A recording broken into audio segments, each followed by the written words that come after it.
بسم الله الرحمن الرحيم. اهلا بكم طلبة تالتة ثانوي. هنبدأ ان شاء الله نصور اسئلة الفصل الثاني الدرس الاول. الفصل الثاني بيتكلم يا جماعة عن التأثير المغناطيسي للتيار الكهربي، ونشوف اول سؤال معانا النهاردة بيقول لنا الفيض المغناطيسي. وضع ملف مستطيل عمودي في مجال مغناطيسي تتغير شدته بانتظام. يبقى لازم ناخد بالنا ان المجال تتغير البي بتاعته تتغير بانتظام واتجاهه ثابت لداخل الصفحة. تمام جدا. طيب كما بالشكل، فانا عايز اعرف ايه العلاقة ما بين الفاي ام والبي. طبعا لازم نكون عارفين ان العلاقة اللي بتربط ما بين الفيض المغناطيسي وكثافته الفاي ام بيساوي بي اي. جميل.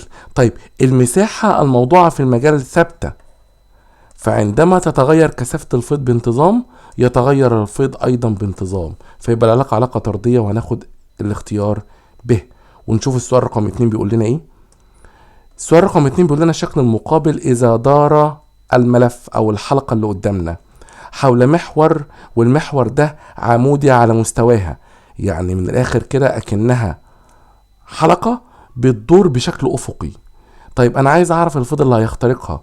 الفاي ام بيساوي بي اي، وطالما البي المعرضة ليها الحلقة ثابتة، جميل، والمساحة لا بتقل ولا بتزيد، هل الحلقة خرجت بره المجال؟ طبعا لا، فده معناها ان الفيض المؤثر عليها لا يتغير ويظل ثابت.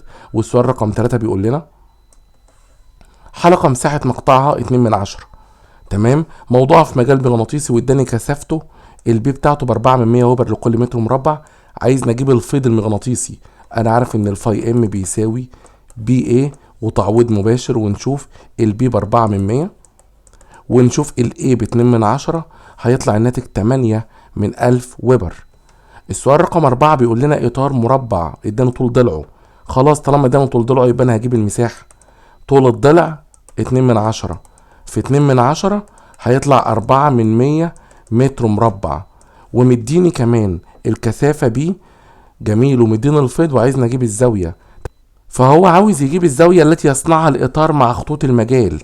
طب أنا عشان أجيب الزاوية اللي بيصنعها الإطار مع خطوط المجال، يبقى أنا عايز أجيب الزاوية ما بين الإطار والمجال. طب نفتكر القانون بتاعنا. أنا عارف إن الفاي إم بيساوي إيه يا جماعة؟ بي إيه كوزين سيتا، والزاوية سيتا ما بين العمودي على الإطار وخطوط المجال. جميل. طيب هنشوف الفاي ام بكام عندنا. 6 في 10 أس -4، يبقى الفاي ام 6 في 10 أس -4. البي عندنا 3 في 10 أس -2، 3 في 10 أس -2. طب المساحة 4/100.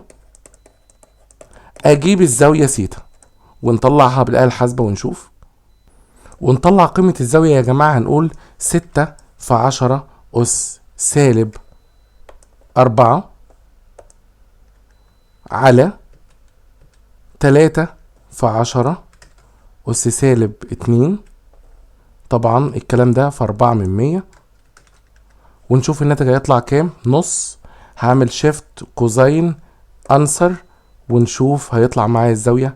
هتطلع الزاوية سيتا ما بين العمودي على الإطار والمجال 60 درجة. إذن الزاوية بين الإطار وخطوط المجال هنطرح من 90 تبقى 30 درجة، ونشوف معانا الاختيار 30 درجة ويكون معانا الاختيار ب. ونشوف السؤال رقم 5 بيقول لنا ايه. السؤال رقم 5 بيقول لنا ملف مساحته 2/100، يبقى كده مديني المساحة ايه، ومديني كثافة الفيض ب5/100. طب وبعدين هو عاوز ايه؟ بيقول لنا الفيض كان نهاية عظمى، يعني الملف كان عمودي على المجال. اذا هنا لما الملف يبدأ يدور هو بدأ الدوران من الوضع العمودي. طب عايز نجيب الفيض لما الملف يدور ب30 درجة، فاحنا عارفين القانون بتاعنا ان الفاي ام بيساوي بي اي كوزين. هو بدأ الدوران من الوضع العمودي، يبقى الزاوية اللي بيدور بيها دي اللي انا باخدها بس. خلاص البي ب5/100، الاي ب2 في كوزين الزاوية اللي موجودة عندي اللي هي كوزين 30. طبعا هاجي بالآلة الحاسبة واقول ادي البي اللي هي 5/100 في 2 في كوزين الزاوية اللي هي قدرها 30، ونشوف الناتج هيطلع جذر 3 على 20، يعني بالتقريب 87 من ايه؟ من 1000 ويبر، ويكون معاه الاختيار د. طب لما الملف يدور بزاوية 45 يبقى اقول على طول 5 من 100 في 2 في كوزين 45، وهيطلع معايا 7 من 100 ويبر، ويكون معاه الاختيار ج. طب لو الملف ضرب 35 يبقى هقول له كده البي اللي هي 5 من 100 في الايه في كوزين ال 135، ونيجي من الآلة الحاسبة اهوت ونقول كوزين 135، ونشوف الناتج هيطلع معانا سالب 7 من 100، سالب 7 من 100 تقريبا ويبر، ويكون معاه الاختيار ج. السؤال رقم 4 بيقول لنا طب لو ضرب 180 هنقول بقى كمان مرة ادي البي في الايه في كوزين ال 180. طالما ضرب الوضع العمودي يا جماعة الزاوية اللي بيدور بيها دي اللي انا باخدها على طول، هنقول كده كوزين 180، ونشوف الناتج معانا هيطلع سالب 1 من 10 اهو، سالب 1 من 10 ويبر، ويكون معاه الاختيار ألف. ونشوف مع بعض السؤال اللي بعده. السؤال رقم 6 بيقول لنا عدة ملفات مستطيلة وعايزنا نجيب البي. طبعا هنا تعويض مباشر، وهنقول السلوب بيساوي بي كوزين سيتا، وهنجيب له الميل فرق الصالات على فرق السينات اهو، يبقى هقول له كده 4 من 10 ناقص صفر ب4 من 10 على 2 من 10 ناقص صفر ب2 من 10، كل ده بيساوي البي اللي انا عايزها في كوزين الزاويه. شوف بقى هو قال لك ايه، هو مديلك الزاويه 30 درجه بين مين ومين؟ ما بين المساحه اللي هو الملف نفسه، ما بين المساحه ومين والمجال. طالما اداني زاويه بين المساحه والمجال انا عايز اجيب الزاويه من العمود على المساحه والمجال تبقى 60 درجه، ودي اللي هستخدمها يا شباب. يبقى هقول ال4 من 10 على 2 من 10 واقسم بعد كده على كوزين 60 اهو بالآلة الحاسبة 4 من 10 على 2 من 10 ب2 اهو، واقسم بعد كده على القوسين اللي هي قوسين 60، ونشوف الناتج معانا هيطلع ب4، ويبقى كثافة الفيض ب4 تسلا. خد بالك هنا التكة ان انا اطرح من 90 عشان اجيب الزاوية ما بين العمودي على المساحة والمجال، هيبقى 90 ناقص 30 يطلع 60 درجة، وده اللي انا استخدمته يا جماعة. ونشوف مع بعض السؤال رقم 7. اذا وضع ملف مساحته 2 من 100 متر مربع عمودي في مجال مغناطيسي واداني كثافة الفيض بتاعته 1 من 10، عايزنا نجيب الفيض المغناطيسي اللي بيقطع الملف في هذا الوضع. طيب عادي خالص، مش هو موضوع عمودي في المجال؟ طالما موضوع عمودي في المجال هيبقى الفيض نهاية عظمى، ويبقى الفاي ام بيساوي بي ايه على طول. يعني همسك البي اللي هي قدرها 1 من 10 اضربها في 2 من 100، هيطلع كام يا شباب؟ هيطلع 2 من 1000. 2 من 1000 ويبر اللي هي 2 في 10 وسالب 3. طب انا عايز اجيب قيمة الفيض المغناطيسي المار خلال الملف لما الملف يدور 60 درجة. نسأل هو دار من انهي وضع؟ دار من الوضع العمودي اللي الفيض فيه كان نهاية عظمى، فهقول له خلاص يبقى الفاي ام بيساوي بي ايه كوزين سيتا داش اللي دار بيها، واحنا متفقين على كده. نشوف البي بكام؟ بواحد من 10.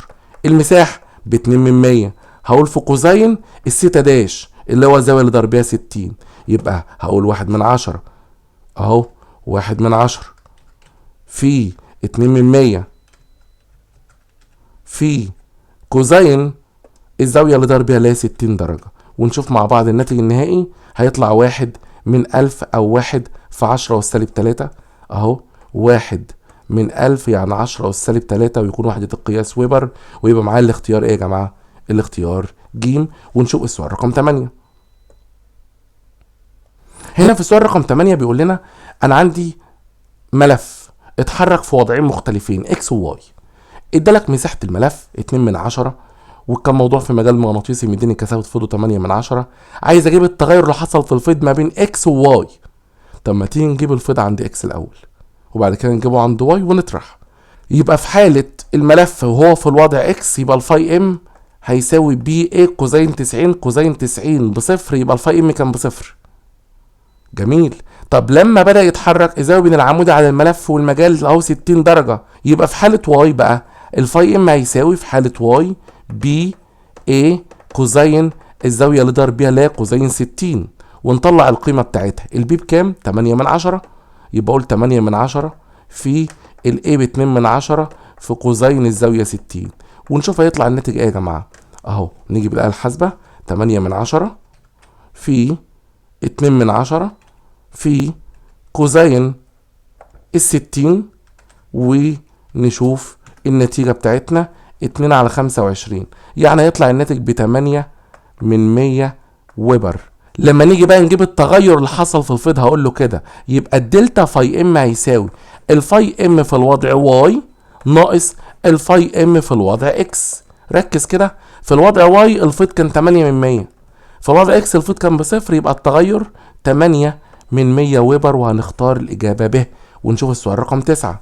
السؤال رقم 9 بيقول لنا الشكل المقابل بيوضح ملف موضوع في مجال مغناطيسي، دار الملف مع عقارب الساعة حتى وصل للوضع الموازي، يبقى كان في الوضع 1 بقى في الوضع 2. طب انت عاوز ايه؟ عايز يجيب العلاقة ما بين الفيض المغناطيسي الذي يخترق الملف والزاوية المحصورة بين اتجاه خطوط الفيض والملف.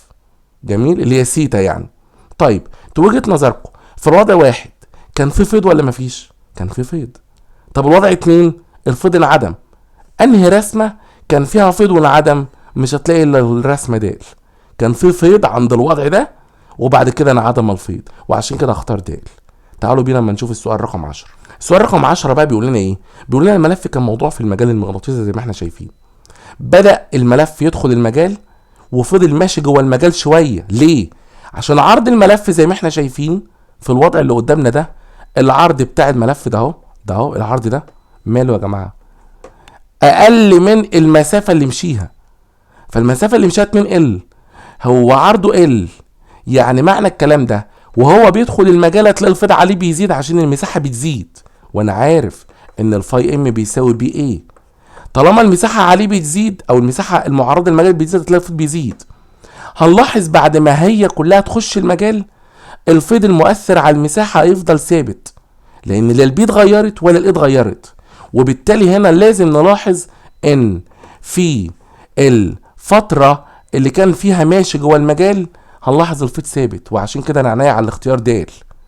طب بعد كده يبدأ يخرج من المجال، هتلاحظ ان الفيض بدأ يقل في المرحلة الأخيرة، يبقى كمان مرة الفيض كان بيزيد وهو داخل في المرحلة الأولانية اهي، في المرحلة الأولانية اللي هي عاملها باللون الأخضر، بعد كده ثبتت في المرحلة التانية اللي هي باللون الأصفر، وبعد كده في المرحلة الأخيرة اللي هي باللون البلو اللي قدامنا دي بدأت تقل، وبالتالي هنا لازم اختار ايه يا شباب؟ د، واي حاجة تانية ما تنفعش.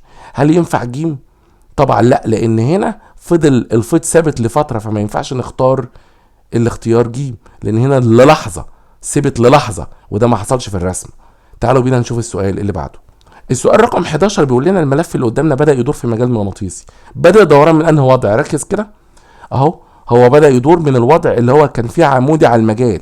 فلما اجي دلوقتي اهو اركز في صيغة السؤال هتلاقيها اللي بتحلها لي ازاي.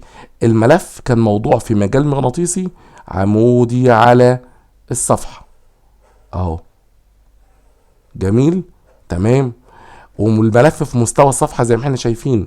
طب لو الملف دار دورة كاملة يبقى هو دلوقتي بادئ من فيض نهاية عظمى، هيبدأ يدور دورة كاملة.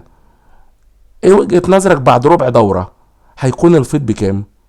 صفر. ليه؟ لان الملف هيبقى موازي للمجال. لو انت ركزت لازم اختار ان الفيض بادئ من قيمة عظمى. بعد ربع دورة يعني 90 درجة هيبقى موازي للمجال، يعني الفيض بصفر. هيدور كمان ربع دورة هيبقى نهاية عظمى في الاتجاه السالب، ربع دورة كمان هيوازي المجال، كمان ربع دورة هيبقى نهاية عظمى، وبالتالي احنا الإجابة الصحيحة بتاعتنا هنا هي الإجابة ج، لأن الملف بدأ دوران من الوضع العمودي 90 درجة بقى موازي يبقى صفر، كمان 90 بقى عمودي يبقى ماكس بس في الاتجاه المضاد، وهكذا لحد ما يعمل دورة كاملة. ويلا بينا نشوف السؤال رقم 12. السؤال رقم 12 هنا بيقول لنا انا عايز اجيب الفيض المغناطيسي ومديني طول الاضلاع ال و2 ال.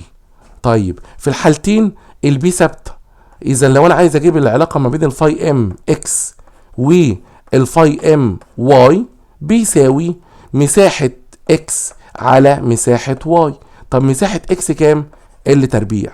طب مساحه واي 2 ال في 2 ال يعني 4 ال تربيع، يعني المساحه يا جماعه تطلع 4 ال تربيع، وبعد الاختصار الناتج ده يطلع ربع، يبقى ده معناها ان فيض واي بيساوي 4 فيض اكس، ولو نختار الاجابه د. السؤال اللي بعده بيقول لنا الشكل اللي قدامنا هيبدا الملف يدور من الوضع اللي قدامنا ده، ده معناها ان في اللحظة اللي قدامنا كان الفيض اللي بيخترق الملف بيساوي بي ايه كوزين الزاوية ما بين العمودة على الملف والمجال. يعني لو انا قربت كده شوية وعملت العمودة على مستوى الملف هتلاقي عامل 30 درجة مع المجال، يبقى هنا هقول له كوزين 30. جميل. طيب الفيض كان كام لو احنا ركزنا؟ اهو نرجع تاني، الفيض كان كام؟ الفيض اللي بيخترق الملف كان 2 في 10 سالب 6، يبقى هنقول له كده 2 في 10 أس سالب 6. طب وبعدين بيساوي البي بكام؟ مديني الكثافة بي والمساحة ايه في كوزين 30. اذا نعرف نجيب البي ايه، اقول له كده اذا البي ايه كلها بتساوي، هنقسم 2 في 10 وسالب 6 على القوسين 30 ونشوف هيطلع معانا الناتج 2 و31 من 100 في 10 أس سالب 6 ويبر. وبالمناسبة دي القيمة العظمى للفيض اهي، ده هي كده الفاي ام ماكسيمم، دي الفاي ام ماكسيمم.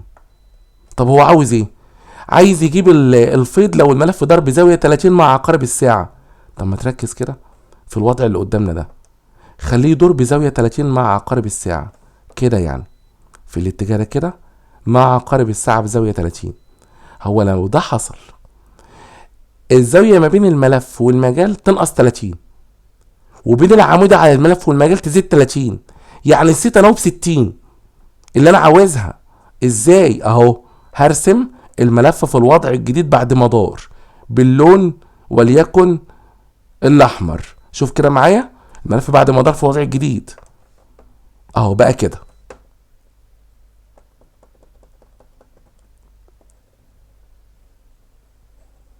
ده الملف في الوضع الجديد بعد ما دار، دي تبقى 30. يبقى الزاويه بين العمودة على الملف الجديد بقى والمجال اهو، العمودة على الملف الجديد اهو، هتبقى الزاويه دي كلها اللي انا عاوزها ب 60. فعلى طول هقول له كده يبقى الفاي ام بتساوي بي اي كوزين 60 على طول. ونطلع القيمه البي اي كلها كانت ب 2 و31 من 100 في 10 اس سالب 6. هقول له في كوزين 60 ونشوف الناتج يطلع معانا ايه اهو بالاله الحاسبه بتاعتنا كده، ونقول له كده 2 و31 من 100 في 10 أس سالب 6 على طول في كوزين 60، ونقفل القوس يساوي، هيطلع الناتج. عشان كده الإجابة هنا معانا ب. تمام. تعالى بينا لما نشوف المطلوب اللي بعده. المطلوب ب. طب لو الملف ده ربع دورة مع عقارب الساعة، هيبقى الفيض اللي بيخترق الملف كام في اللحظة دي؟ طب نصحصح كده ونرجع للرسمة تاني، نقرب شوية. ده الوضع الأولاني. يلا ها العمود على الملف في الوضع القديم، يلا نعمله. العمود على الملف في الوضع القديم، ادي الوضع القديم اهوت. فالعمودي على الملف اهو، فكان الزاوية اللي بيصنعها ده 30 درجة، ده قبل الدوران. طب خليه يعمل 90 درجة، 90 درجة وليكن ده الوجه واحد وده الوجه اتنين. الملف لما يعمل 90 درجة يا جماعة هيبقى عمودي على الوضع القديم بتاعه. تعال نرسم كده اهو، هيبقى عمودي على الوضع القديم بتاعه. يبقى انا دلوقتي هاجي كده واعمل الملف باللون الاحمر كده، هيبقى عمودي على الوضع القديم بتاعه كده، يعني اهو ده الملف في وضعه الجديد يا شباب. خلاص. طيب تتوقع كده لو انا عملت العمود على الملف، هيبقى العمود على الملف اهو هيعمل مع المجال زاوية كام؟ هيعمل مع المجال زاوية 60 درجة. يعني معنى الكلام ده هقول فاي ام بيساوي بي اي كوزين 60. ونرجع تاني كده بقى اهو، هقول له في اللحظة دي الفاي ام بيساوي اهو في المطلوب ب، الفاي ام بيساوي بي اي كوزين 60. يلا البي اي ب2.31 في 10 أس سالب 6 في كوزين الزاوية 60، واشوف الناتج هيطلع بكام اهو. 1.51 يبقى 1 علامة 1 في 10 أس سالب 6 اهو. 1 علامة 1 في 10 أس سالب 6 وحدة القياس ويبر، وده معانا الاختيار ج. ونشوف مع بعض السؤال اللي بعده. خليه يدور 30 درجة عكس عقارب الساعة. نرجع للرسمة بتاعتنا اهو، هنمسح اللي احنا عملناه ونقرب الرسمة شوية. انا عايزه بقى 30 درجة عكس عقارب الساعة. تو وجهة نظركم هو كان عامل 60 درجة مع المجال، طب 30 درجة عكس عقارب الساعة في الاتجاه ده هو بقى هيبقى الملف شكله ازاي؟ تعال نرسمه. هيبقى ملف عمودي على المجال. وجهة نظركم لو الملف بقى عمودي على المجال كده الملف عمودي على المجال دي 30 درجة، ده معناه ايه؟ ان الفيض نهاية عظمى، وطالما الفيض نهاية عظمى هقول له كده يبقى الفاي ام بيساوي بي ايه كلها، يعني 2.31 في 10 أس سالب 6 ويبر. على طول يكون معاه الاختيار ب. اما بقى لو ده ربع دورة عكس عقارب الساعة، تعال نشوف الزاوية. ربع دورة يعني هيبقى عمودي على الوضع القديم بتاعه بس عكس عقارب الساعة. تعال نقربها ونشوف اهو. نمسح الوضع اللي فات، هنخليه بقى بيصنع 90 درجة على وضعه القديم بس عكس عقارب الساعة في الاتجاه ده كده، يعني اهو بالشكل ده كده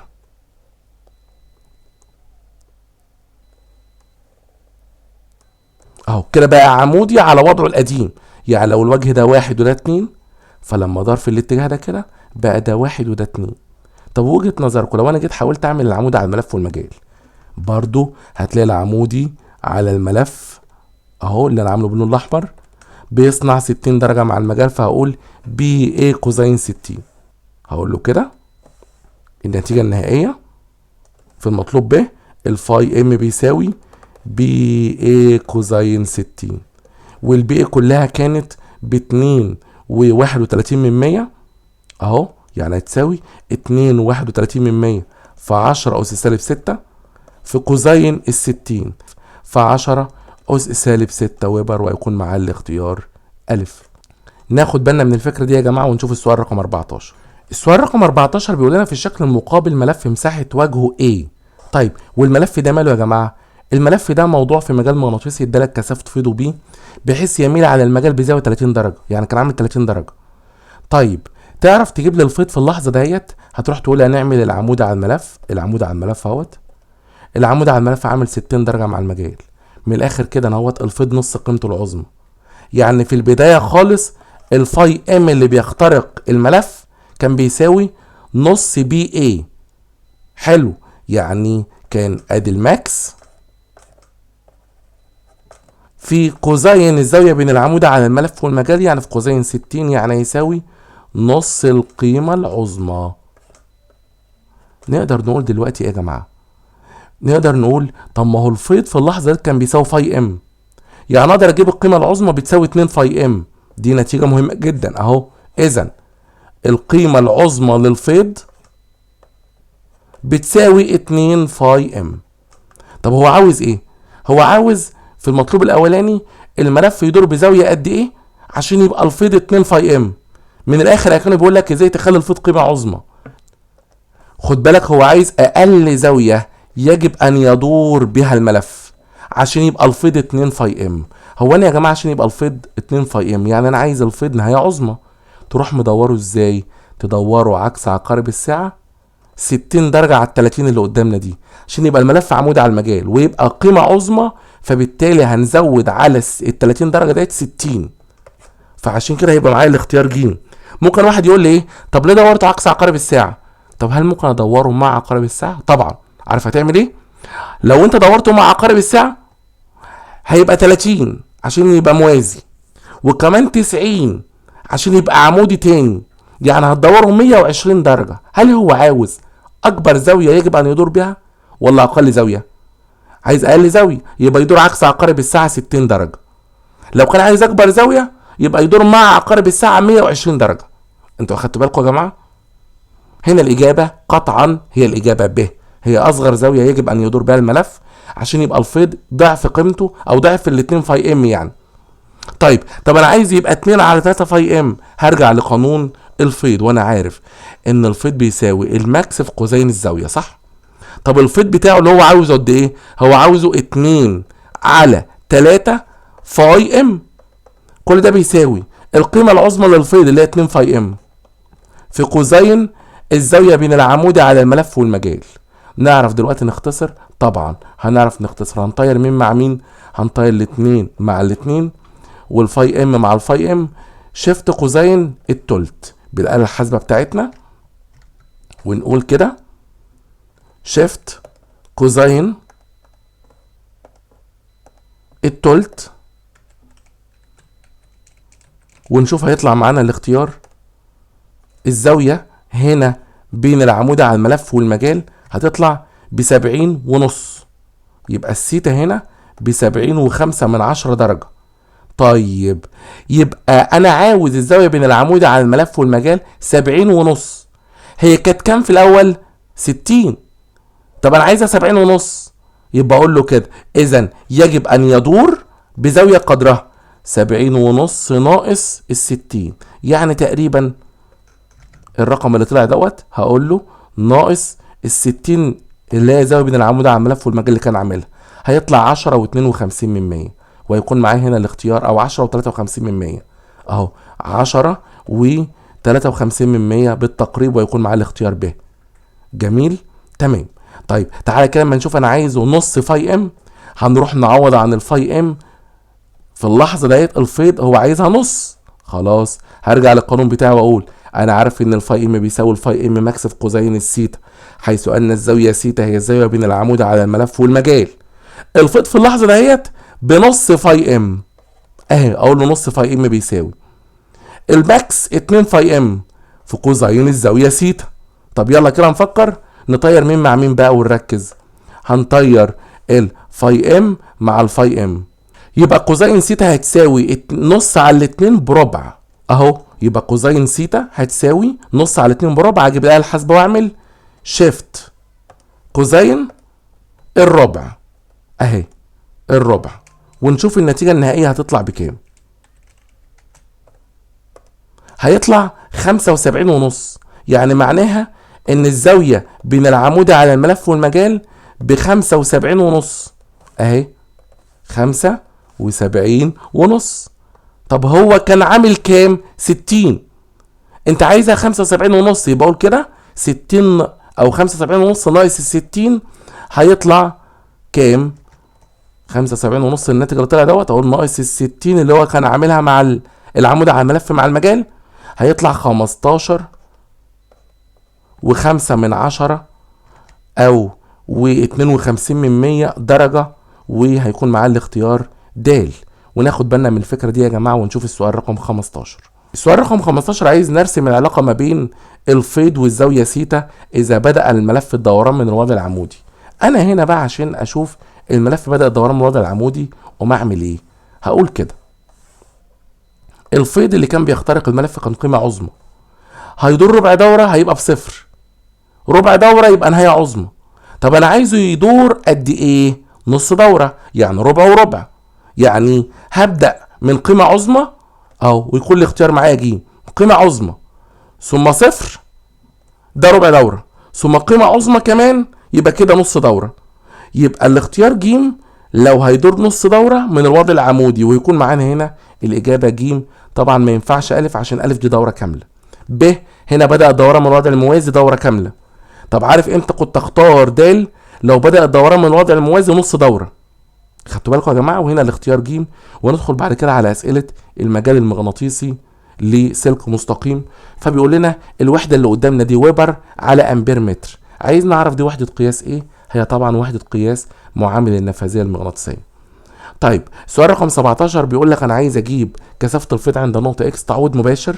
هقول له كده الفي على الار هيديني الاي، يعني 1 على 2 من 10 هيبقى الاي اللي ماشي في السلك في على ار، يعني 1/2 يعني 10/2 فال5 امبير.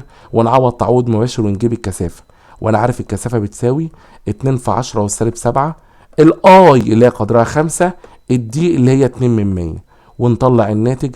هيطلع معايا الناتج 5 في 10 أس -5 تسلا.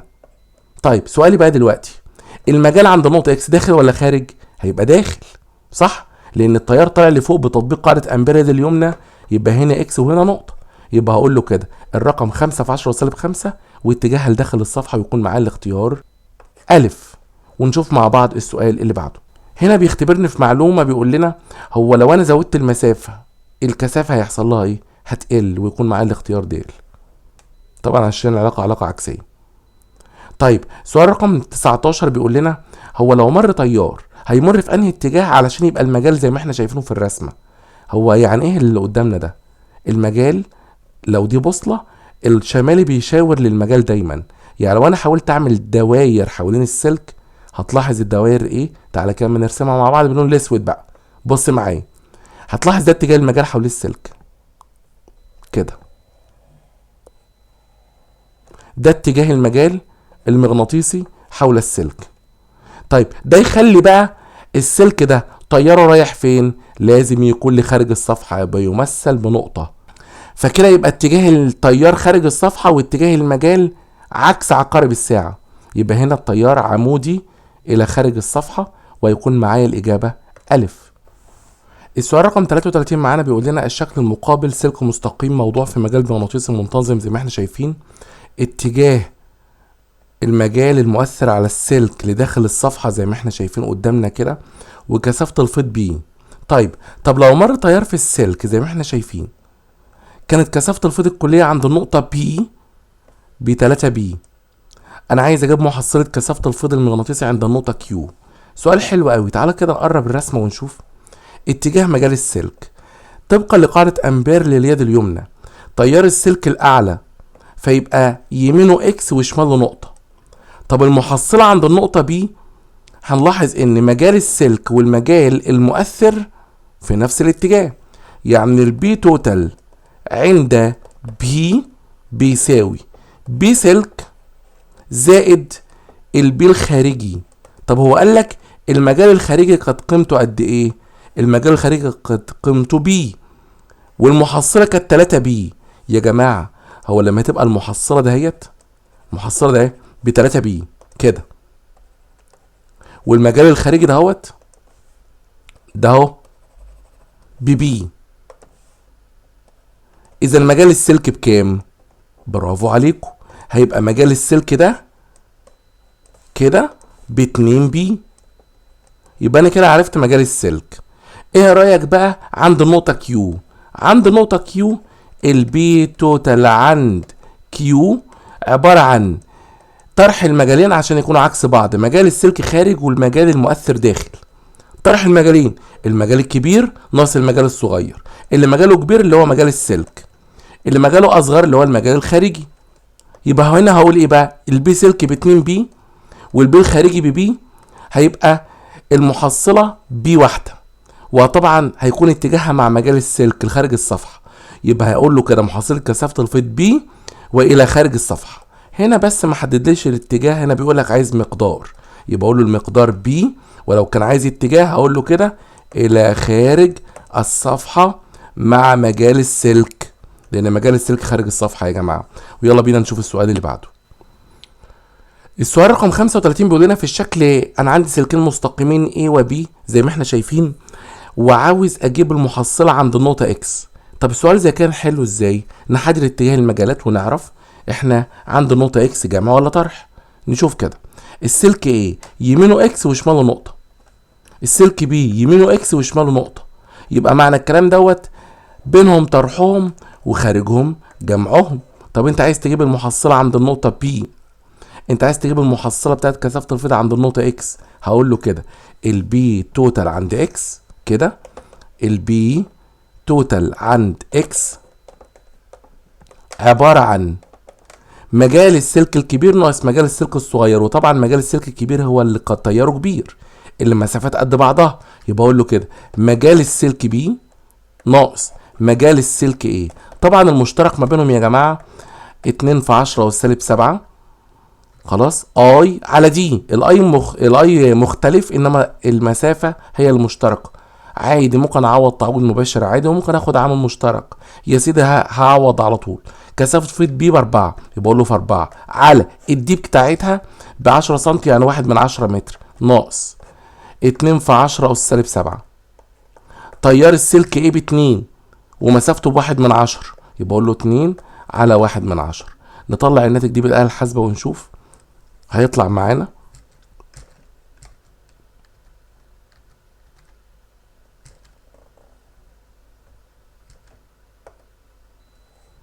هنقول كده بقى الحاسبة 2 في 10 أس سالب 7 في 4 على 1 من 10 ناقص 2 في 10 أس سالب 7 اهو في الاي اللي هو ب2، واقسم على 1 من 10 ونشوف الناتج النهائي هيطلع معانا 4 في 10 أس سالب 6. طبعا هيكون المحصلة 4 في 10 وسالب 6 تسلا. طيب نروح كده للرسمة اهو، هروح للرسمة تاني. هيطلع 4 في 10 أس سالب 6 تسلا. طيب اتجاهها فين؟ مع المجال الكبير. المجال الكبير هو مجال السلك بي، يبقى اقول له الرقم دوت 4 في 10 وسالب 6، واتجاهه لفين؟ اتجاهه داخل الصفحة مع السلك بي اهو. يبقى اقول له كده الرقم ده اتجاهه لداخل الصفحة. لازم نعرف نحدد الاتجاهات يا شباب. طب عند النقطة واي، النقطة واي بره نجيب المجالين ونجمعهم اهو. هجيب مجال ايه عند نقطة واي ومجال بي عند نقطة واي ونجمعهم. يبقى اروح اقول له كده البي توتال عند واي هيساوي مجال ايه زائد مجال بي. طيب نطلع القيمة. مجال ايه 2 في 10 والسالب 7. تيار ايه ب2، بس مسافة ايه كلها بكام؟ هنلاحظ ان مسافة ايه كلها 40 سنتي. 40 سنتي يعني 4 من 10 متر. هقول زائد مجال بي اللي هو 2 في 10 والسالب 7. تيار بي ب4.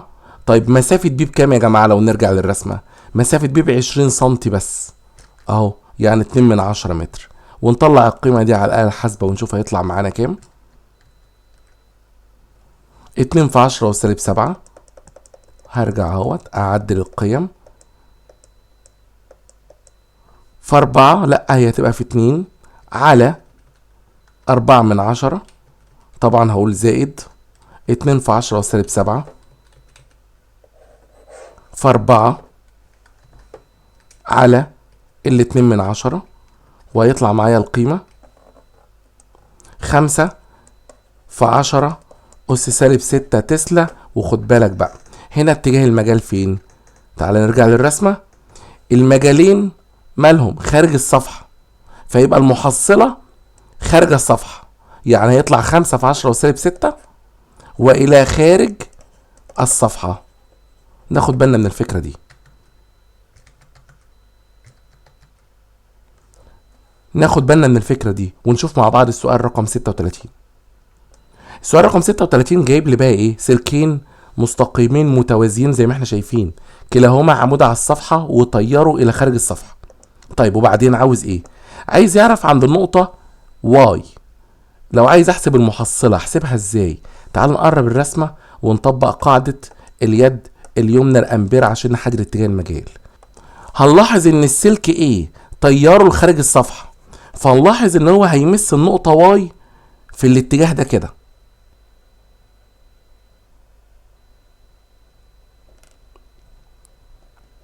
في الاتجاه ده يا جماعة. ده مين ده بقى؟ ده مجال السلك ايه اهو، ده البي بتاع السلك ايه.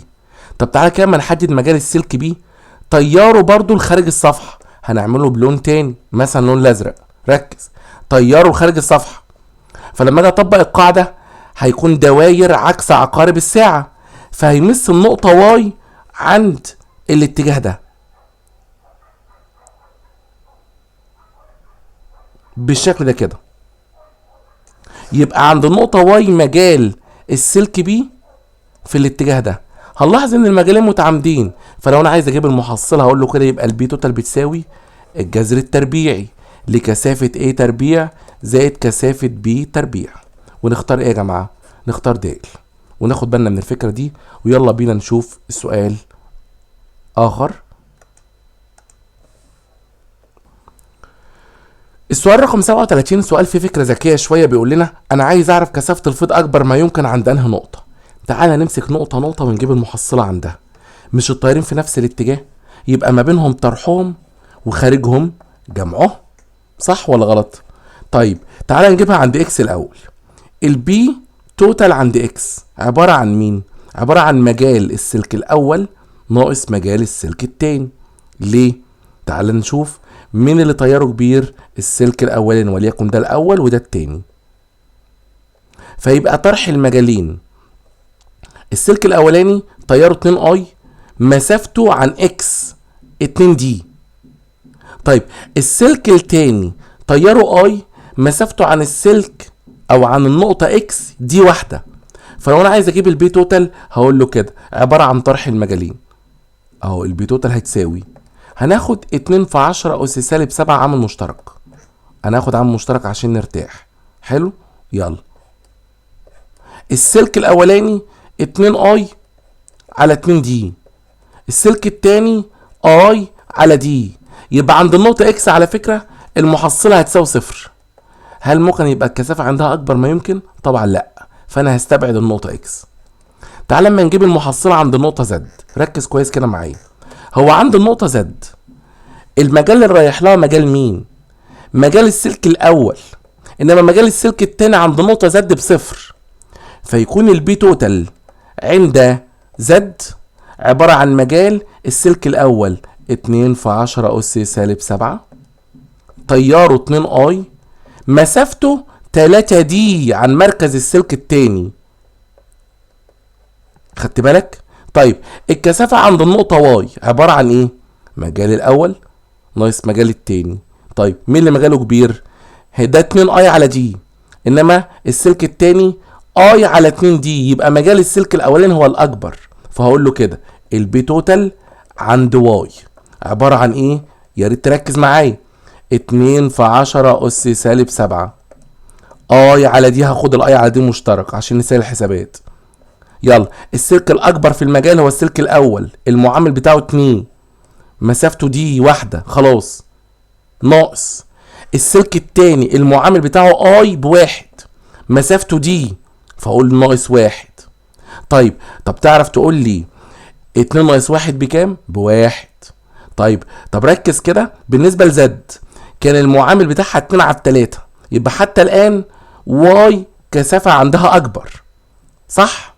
تعالى نجيب الكثافة عند نقطة كي. البي توتال عند كي عبارة عن مجال مين؟ مجال السلك، ايوه التاني بس، يعني 2 في 10 اس سالب 7 طيار السلك التاني اي مسافة السلك التاني 3 دي. هتلاحظ بقى المعاملات اللي عندنا، تعالى كده اما نشوف. اول واحدة بصفر مستبعدة، المعامل التاني ده اهو كام؟ 2 على 3. المعامل بتاع النقطة واي واحد، المعامل بتاع النقطة كي تلت. يبقى مين اكبر؟ الكثافة عند واي. يبقى هنا لو هختار النقطة واي. سؤال ذكي شوية ناخد بالنا منه. ويلا بينا نشوف سؤال اخر.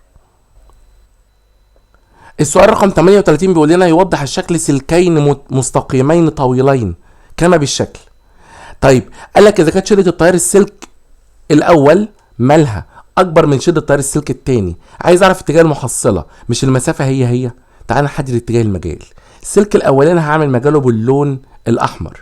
عند النقطة بي هيكون اتجاه مجال السلك الاولاني الاعلى بتطبيق قاعدة امبير اليد اليمنى. هيبقى اتجاه المجال عكس عقارب الساعة، فهيمس النقطة بي الاعلى. يبقى ده مجال الاول. طب مجال التاني طياره داخل الصفحة.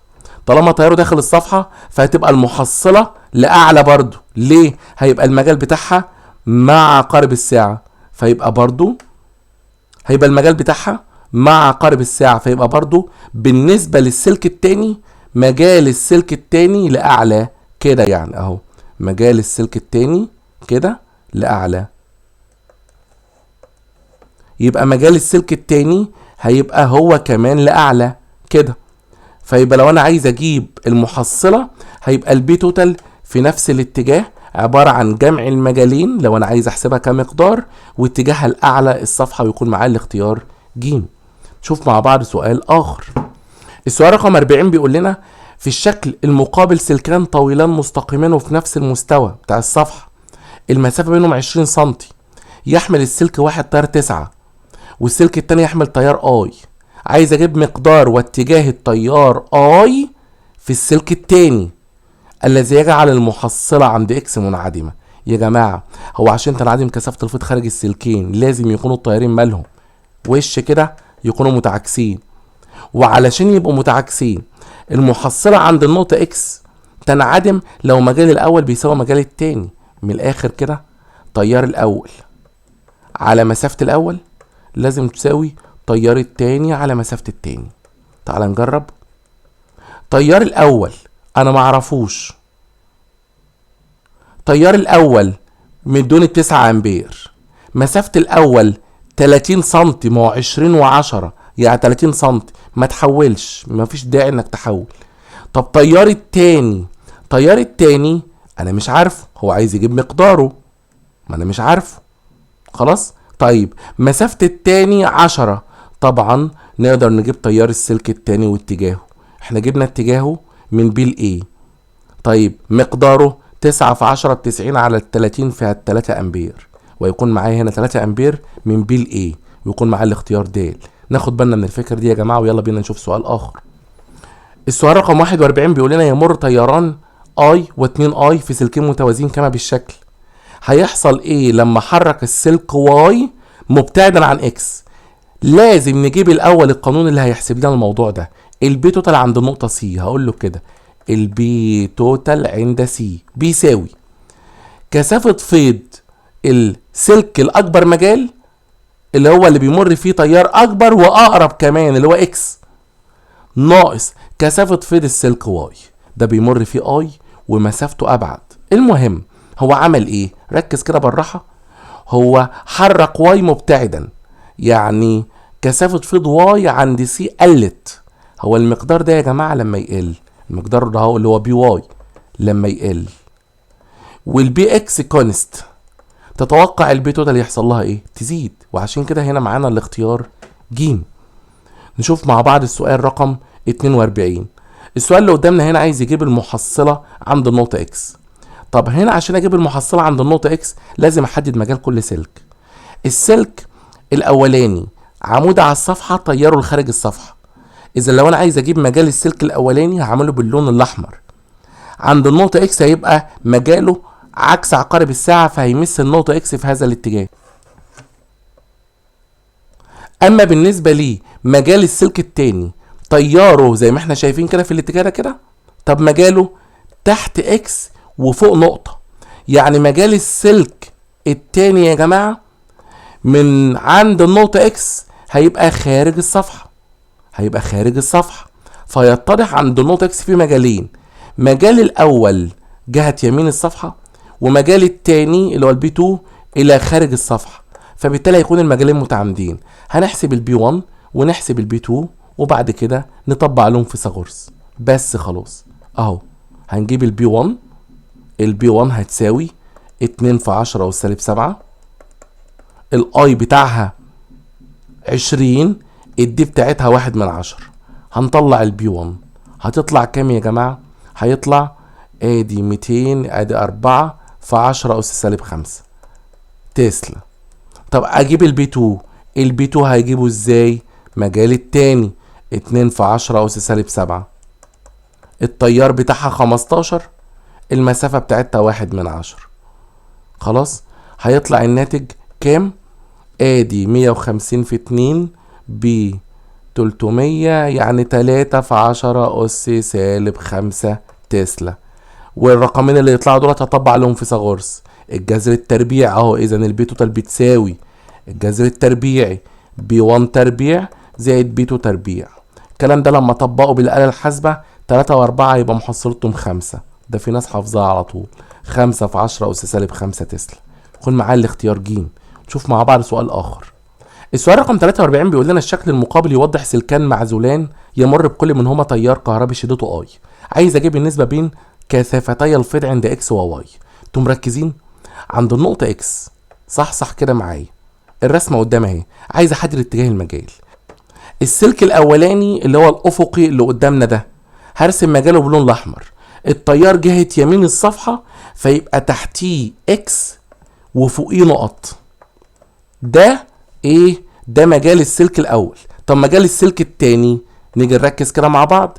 مجال السلك التاني تياره نازل لتحت، يبقى لو هطبق القاعدة ايوه اعملها لوحدك، يمينه اكس وشماله نقط. صح ولا غلط؟ جميل. انا عايز اجيب النسبة بين كثافة الفيض عند اكس الى كثافة الفيض عند واي. اولا المجالين طرح، صح؟ طيب كثافة الفيض عند اكس عبارة عن ايه؟ هقول 2 في 10 أس سالب 7 اي على دي. ركز، انا هاخد مشترك عشان نبسط الامور. الاي مشترك والدي مشترك.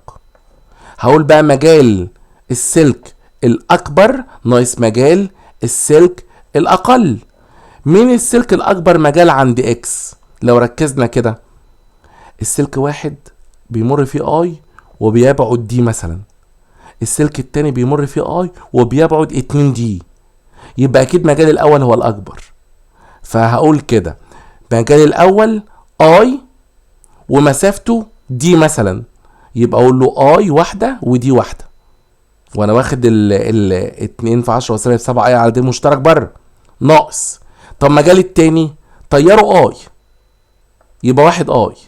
طب مسافته كام دي اللي هي تعتبر المسافه دي كلها، يعني مسافته 2 دي، هيبقى واحد ناقص نص بواحد ونص، يعني الثابت هنا واحد ونص. طب تيجي نجيب الكثافة عند واي اهي. ركز كده بقى، الكثافة عند واي المرة دي اللي مجاله كبير السلك التاني، هقول 2 في 10 أس سالب 7 اي على دي. بص بقى المعامل اهو، تيار السلك التاني اي مسافته دي، يبقى اي واحدة على دي واحدة ناقص السلك الاولاني طياره يبقى اي واحد، مسافته بقى كام دي؟ مسافته 2 دي، يبقى برضو هيبقى واحد ناقص نص بواحد ونص. ملاحظ كده ان البي اكس كقيمة بتساوي البي واي. هو عايز في السؤال النسبة، تبقى النسبة ما بينهم 1 ل1، وهيكون هنا معايا الاختيار ألف، النسبة بين المجالين 1 ل1. عرفتوا يا جماعة أنا حليتها إزاي؟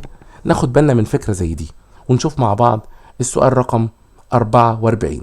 السؤال رقم 44 بيقول لنا الشكل المقابل اللي عند سلكين مستقيمين ومتوازيين كما بالشكل. المهم قال لك إذا كانت كثافة الفيض الكلية عند النقطة B بتساوي B توتال، والنقطة B كانت موجودة في منتصف المسافة بين السلكين. خلاص؟ طيب وكانت قيمتها 6 في 10 سالب 5. طب انا عايز اجيب المحصله عند كيو. تعال ناخدها خطوه خطوه. عند بي كانت المحصله 6 في 10 اس سالب 5. طب التيارين متعاكسين فبينهم المجالات بتجمع، خارجهم بتطرح. طب ازاي اجيب مجال واحد؟ نرجع للرسمه. مجال واحد بيساوي طبعا اللي مشترك ما بينهم 2 في 10 وسالب 7. الاي مختلفه، بس دي مسافة السلك الأول عن النقطة بي ب10 والتاني عن النقطة بي ب10، يعني دي متساوية على فكرة.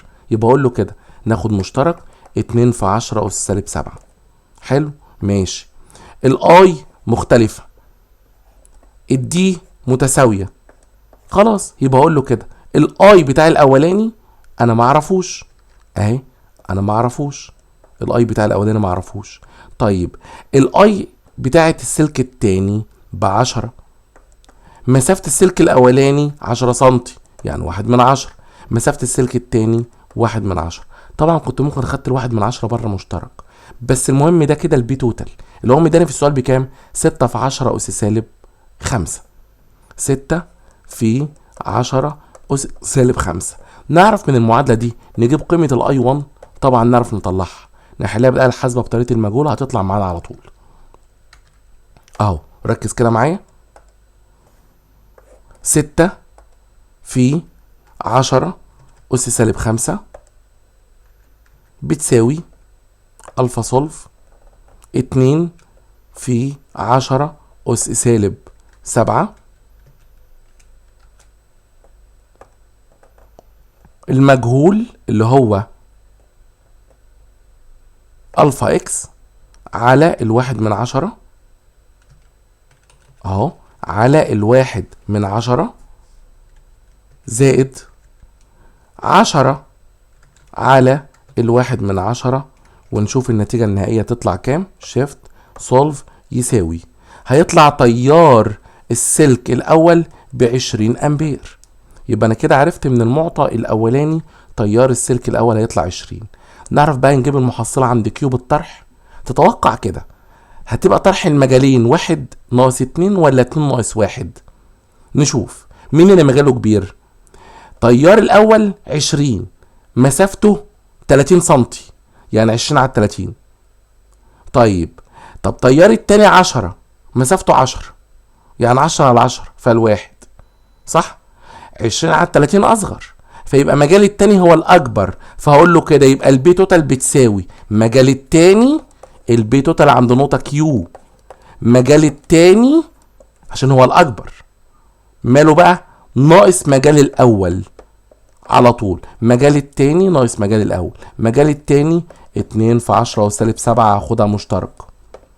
مجال التاني نشوف تيار التاني على مسافة التاني، تيار السلك التاني 10، مسافة السلك التاني 10، يعني هقول له كده 10 ال10 سنتي بتاعت السلك التاني، يعني 1/10 متر ناقص. تيار الأولاني احنا لسه مطلعينه ب20، مسافته 30 سنتي، يبقى هقول له كده 20 على 30 سنتي يعني 3/10، ونطلع القيمة اهو بالآلة الحاسبة. بنحسبها كده مع بعض اهو، 2 في 10 أس سالب 7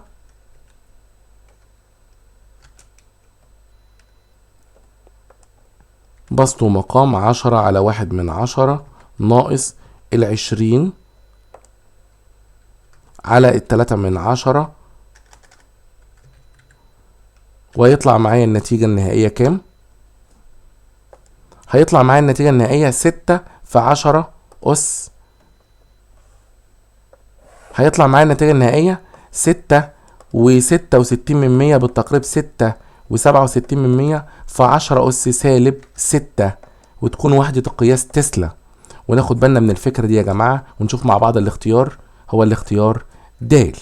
تعالوا نشوف السؤال رقم 45 بنفس الكيفية وبنفس الطريقة بالظبط، بس هنا مش مديني أرقام. ازاي؟ بيقول لنا في السؤال رقم 45 إذا كانت كثافة الفيض المغناطيسي عند النقطة إكس هي بي، عايز أجيب كثافة الفيض عند نقطة واي. تعال نشتغل عند إكس الأول.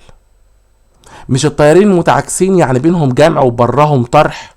في الحالة اللي زي دي البي توتال عند إكس جمع المجالين. يلا بينا نمشيها بالخطوات، يلا بينا.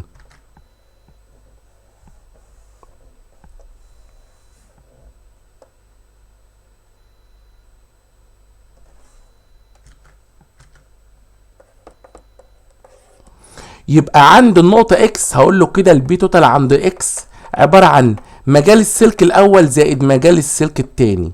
طب نرجع للرسم. مجال السلك الاولاني مش الاي هي والدي هي، صح؟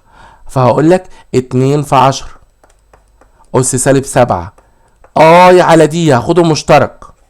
للسلك الاولاني التيار اي والمسافة دي، والسلك التاني التيار اي والمسافة دي، وانا هجمع يعني يعتبر 2 في الرقم ده. اذا البي توتال عند اكس هيساوي الرقم ده اللي هو الثابت مضروب في 2، صح ولا غلط؟ طيب حلو قوي، نسمي العلاقه دي رقم 1. ده البي توتال عند اكس. طب تيجي نشوف البي توتال عند واي اهو، ركز كده. هنلاحظ ان البي توتال عند النقطه واي، ارجع للرسم تلاقي المجالين ايه؟ طرح. المجال الكبير ناقص المجال الصغير. مين اللي مجاله كبير؟ نفس التيار. القريب هو السلك الاول، يبقى هو اللي مجاله اكبر. يبقى اقول البي توتال عند واي بي 1 ناقص البي 2 اهو، بي 1 ناقص البي 2. طيب ايه المشترك؟ 2 في 10 اس سالب 7 اي على دي. تعالى بقى بينا اما نروح نمسك مجال كل واحد فيهم. البي 1 مثلا، البي 1 مجاله اي على 2 دي، صح؟ يعني الاي بواحد والدي باتنين، ناقص السلك التاني طياره اي يعني واحد معامله بواحد. طب مسافته كام دي؟ كل دي 4 دي من السلك التاني كده لحد واي، اللي هو 4 دي يعني 1/4. ايه ده؟ يعني ملاحظ حاجة؟ ان البي توتال عند واي بيساوي 2 في 10 اس سالب 7 اي على دي، افتح قوس، نص ناقص ربع بربع، يعني الرقم ده مضروب في كام يا جماعة؟ في ربع. تيجي بقى نسمي العلاقة دي رقم 2 ونقسم 1/2. طب لو قسمت 1/2 الثوابت دي هتروح، يعني ايه؟ النسبة ده اهي هتختصر مع النسبة ده، هيتبقى 2/4. يبقى البي توتال عند اكس اهو، يبقى اقول له كده البي توتال عند اكس مقسومة على البي توتال عند واي كنسبة 2/4 اهو، كنسبة 2/4 يعني ب8/1. اذا معلش السؤال طويل شوية، البي توتال عند مين؟ عند اكس بتساوي 8 امثال البي توتال عند واي، او الواي بيساوي تمن البي توتال عند اكس. روح شوف هو مديلك ايه في الاختيارات وعايز يربط ما بينهم. يبقى البي توتال عند واي تمن البي توتال عند اكس. البي توتال عند اكس كانت بي، يبقى البي توتال عند واي بي على 8، ويكون معاه الاختيار د. السؤال رقم 47 بيقول لنا في الشكل الموضح بشكل سلكان متوازيان اي وبي يمر بكل منهما تيار كهربي اي و2 اي، زي ما احنا شايفين كده في الرسم. طيب التيارين الى خارج الصفحه، ما هي دايره جواها نقطه اهي، ماشي. اذا علمت ان كثافه الفيض عند النقطه اكس ب 10 اس سالب 6. طب تيجي شوف نحدد اتجاهات المجالات. بص يا سيدي، السلك ايه مجاله عند اكس لاعلى، لان هيكون مجاله عكس عقارب الساعه، فيبقى مجاله عند اكس الاعلى. طب السلك بي مجاله عند اكس الاعلى اهو، تعالى نعمله بلون مخالف اهو، هعمله باللون الازرق مثلا، يبقى اللي بالازرق ده مجال السلك بي لاعلى كده يعني اهو. طيب تيجي نشوف عند النقطه واي، مجال السلك ايه هعمله بالاحمر لاسفل كده. طب مجال السلك بي برضه هيكون مجاله عكس عقارب الساعه، يعني هيبقى لاسفل كده يعني برضه المجالين هيتجمعوا. طب بيقول لك لما كانوا عند النقطه اكس كانت المحصله ب 10 سالب 6، عايز يجيب المحصله عند النقطه واي بنفس الفكره ونفس الطريقه اللي انا لسه حالل عليها سؤال من شويه. هنروح نقول له كده البي توتال عند اكس المجالين كانوا في نفس الاتجاه، هقول له كده البي توتال عند اكس عباره عن مجال مين زائد مجال مين؟ مجال A زائد مجال B. طب تعالى نشوف ناخد المشترك، 2 في 10 اس سالب 7 اي على دي، ونشوف المعاملات بقى بالنسبه ل A و B. ارجع A طياره اي مسافته دي، يبقى اي على دي 1/1 زائد. طب بي طياره 2 اي مسافته ده هي كلها 2 دي، صح اهو 2 اي على 2 دي. جميل، يعني نقدر نقول ان البي توتال عند اكس كانت 10 وسالب 6 بتساوي 2 في 10 اس سالب 7 اي على دي، افتح قوس، 1 زائد 1 ب2. نسمي المعادله دي رقم 1. انا عايز بقى اجيب البي توتال عند واي. قول لي مش البي توتال عند واي عباره برضو عن جمع المجالات؟ مجال A عند واي زائد مجال B عند واي. طب يلا نعوض، ناخد المشترك. المشترك دايما معانا 2 في 10 والسالب 7 اي على دي. تعالى اما نشوف المعاملات، نرجع للرسم. المرة دي بقى مسافة السلك B عن النقطة واي ب 2 دي، يبقى 2 اي على 2 دي، يبقى بالنسبة لB 2 اي على 2 دي. طب بالنسبة للسلك A اي على مسافة ايه كلها 3 دي، يبقى اي على التلاتة، يعني اي على التلاتة. طيب هو لما اقول لك 1 زائد تلت يعني بواحد وتلت، يعني البي توتال عند النقطة واي بيساوي 2 في 10 أس سالب 7 اي على دي. والرقم الثابت اللي هنا 2 زائد تلت يعني 1 زائد تلت يعني ب4 على التلاتة. نسمي المعادلة رقم 2. على فكرة لو قسمتهم على بعض هتعرف تجيب لي البي توتال عند واي. جرب كده، اقسمهم على بعض، 10 أس سالب 6 على بي توتال عند واي. طب لما اقسم المقدار الثابت ده هيروح فين؟ هيتم اختصاره. المقدار الثابت هون يا جماعة، المقدار الثابت ده مع ده، مع عشان كده كنت باخده مشترك، هيتم اختصاره. هيتبقى 10 أس سالب 6 على البي توتال عند واي اهو، 10 أس سالب 6 على البي توتال عند واي بتساوي ايه بقى؟ 2 على 4 على 3. خلصت خلاص، 2 على 4 على 3. اذا البي توتال عند واي بيساوي، هيطلع معانا يا جماعة الإجابة 66 من 100 في 10 أس سالب 6 تسلا اهو. ده الناتج اللي طلع معايا على الآلة. تعالى كده نروح نشوفه في الاختيارات اهو. نرجع للاختيارات، هتلاقي هو الاختيار ج. ليه؟ لو انا حركت العلامة لو انا حركتها رقم هزود واحد للأس، يعني الرقم ده ممكن اقول عليه 6 علامة 6 7 في 10 أس سالب 7، واللي هو نفس الاختيار ايه؟ ج. هو نفس الرقم. يبقى لما ارجع تاني ممكن الرقم ده يبقى 6 علامة 6 7، لان كان في نوع ستات كتير كده، في 10 أس سالب 7 تسلا. هو نفس الرقم يا جماعة. يبقى هنا الاختيار معانا هو الاختيار ج. تعالى ما نشوف السؤال رقم 48 بيقول لنا ايه. السؤال رقم 48 بيقول لنا في الشكل المقابل عند ذات شدة التيار السلك الاول ل6 امثاله محصلة كثافة الفيض المغناطيسي عند نقطة اكس هيحصل لها ايه؟ طب قول لي، هو عنده نقطة اكس، التيار بتاع السلك التاني 2 اي مسافته دي، التيارين عكس الاتجاه، فبره طرح وجوه جمع، لازم نجيب محصلة كثافة الفيض قبل الزيادة. يلا بينا نحسبها في السؤال رقم 48 اهو. السؤال رقم 48 بيقول لنا انا هزود التيار بتاع السلك واحد 6 امثاله. طب قبل اهو، قبل الزيادة، مش البي توتال كانت عبارة عن طرح مجالين؟ طب مين اللي مجاله كبير؟ السلك التاني 2 اي على دي، السلك الاولاني اي على 3 دي، فبين ان نسبة التاني اكبر، يبقى هقول له كده بي 2 ناقص البي 1. عوض وخد مشترك عشان تريح دماغك، 2 في 10 أس سالب 7 اي على دي. لو سمحتوا حلوا زي ما انا بحل، خد مختصر وما توجعش دماغك. البي 2 تياره 2 مسافته 1، يبقى اقول له 2 على 1 ناقص السلك الاولاني تياره 1 اي مسافته 3 دي، يبقى اقول له 1 على 3. طيب حلو جدا، ده المجال قبل التغير.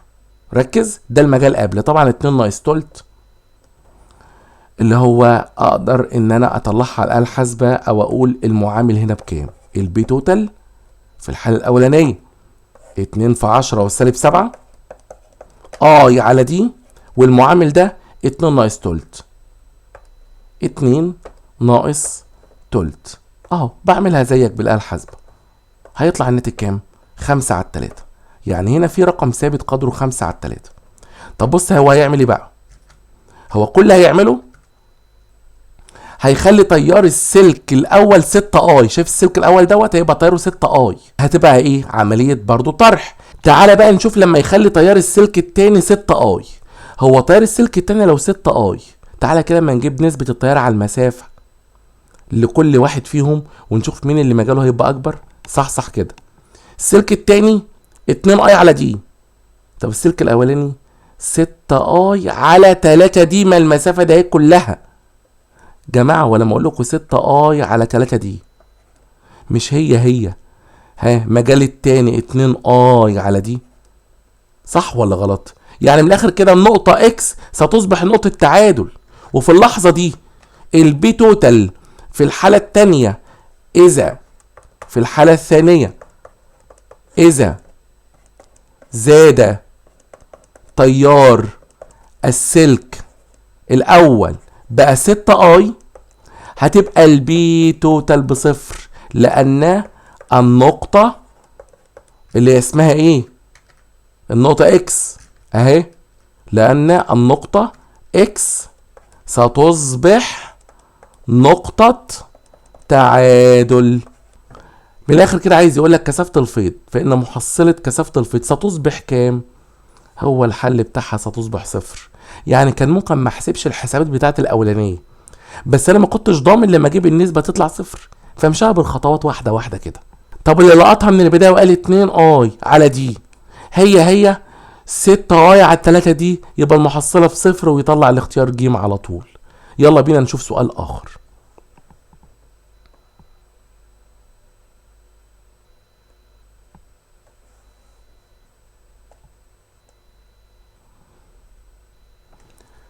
السؤال رقم 51 يا جماعة، هنا بيكلمنا عن نقطة التعادل دلوقتي.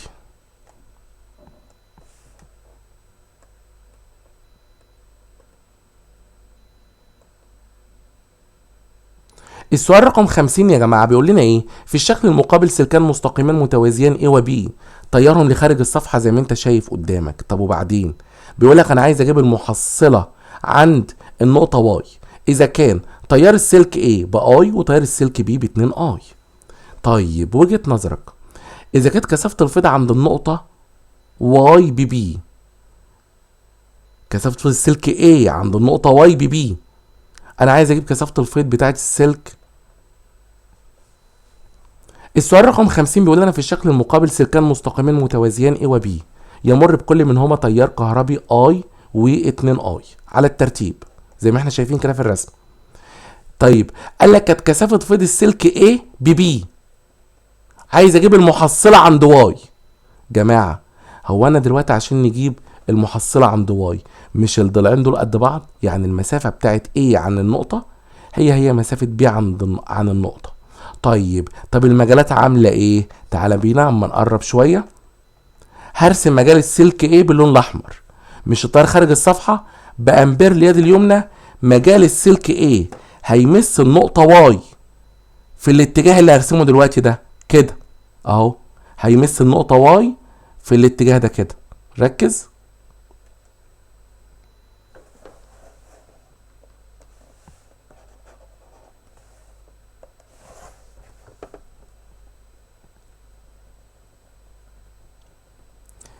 مجال السلك ايه هيمس النقطة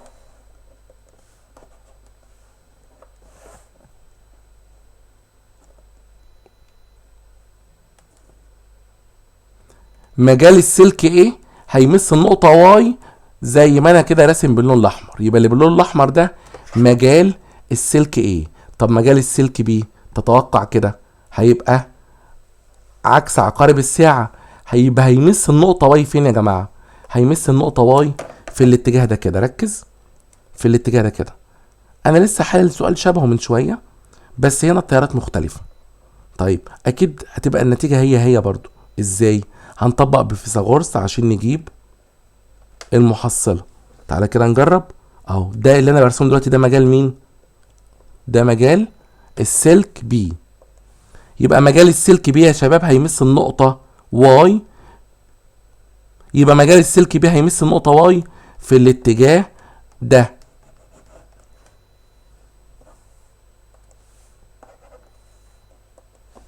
يبقى مجال السلك بي هيمس النقطة واي في الاتجاه ده كده اهو. الزاوية دي كام درجة؟ 90 درجة. ده مجال السلك بي.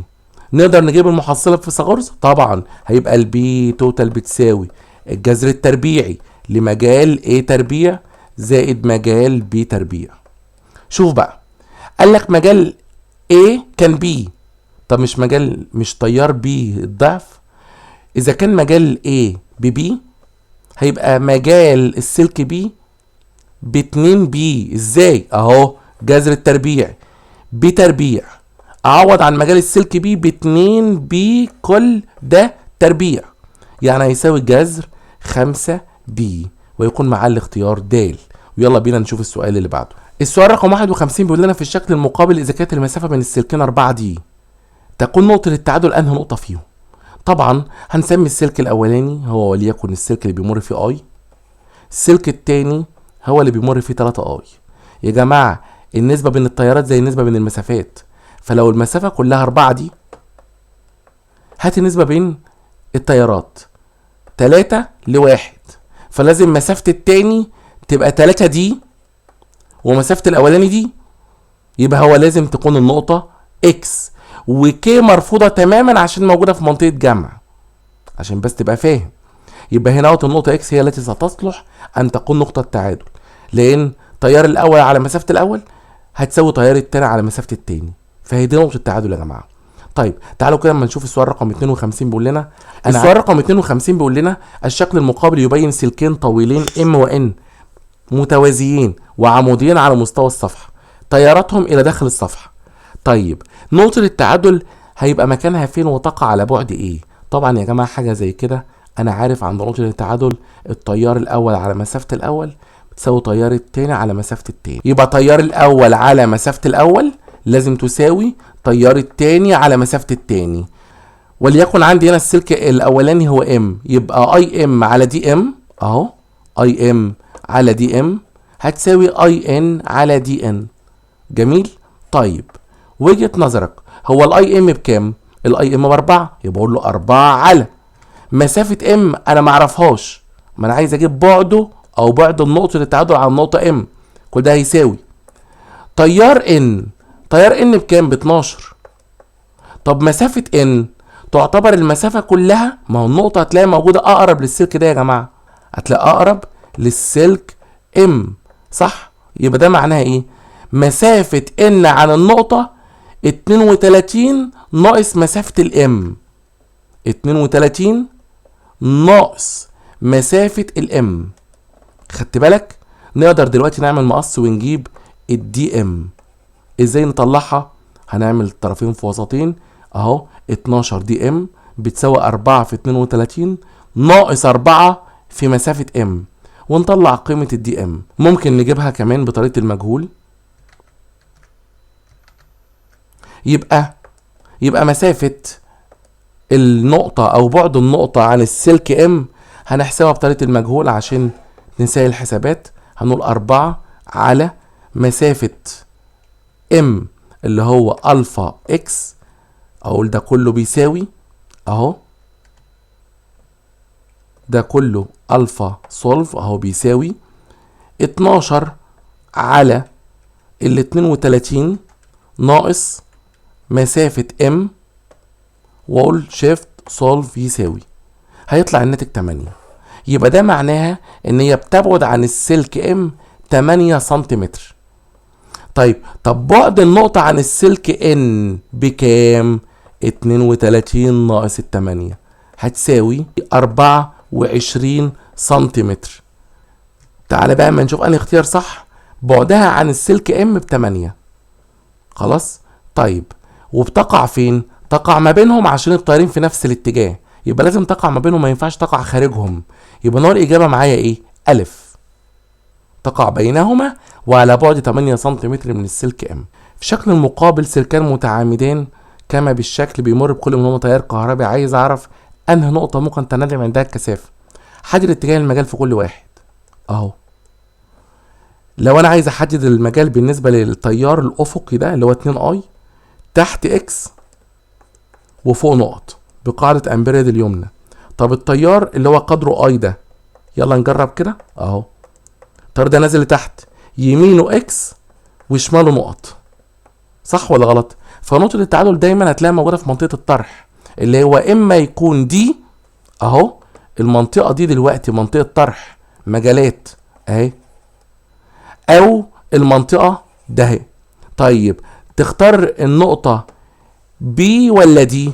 طبعا اختار النقطه دي عشان اقرب للسلك اللي تياره اقل، يبقى هنا نقطه التعادل هي دي. بي ما تنفعش، اصل قريبه للي تياره اكبر وبعيده عن اللي تياره صغير، فمرفوضه ما تنفعش.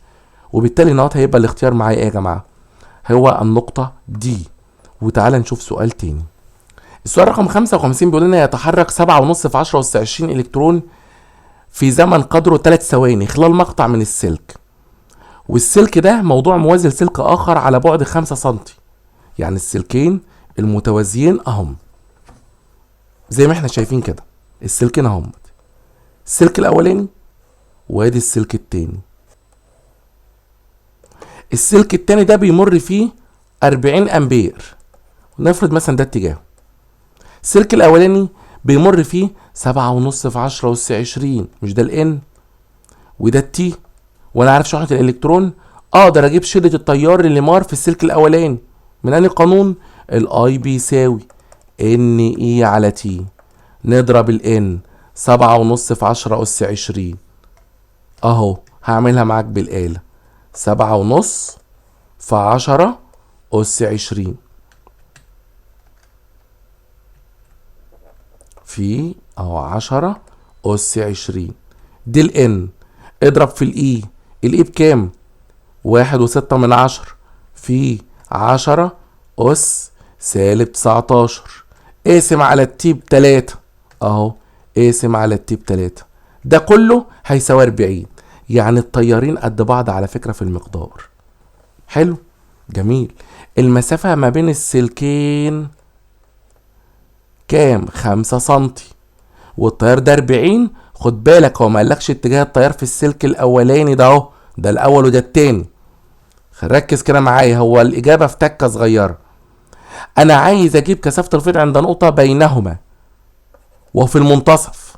يعني تخيل ان النقطه مكانها هنا اهي، اجيب كثافه الفيض عند النقطه دي في النص.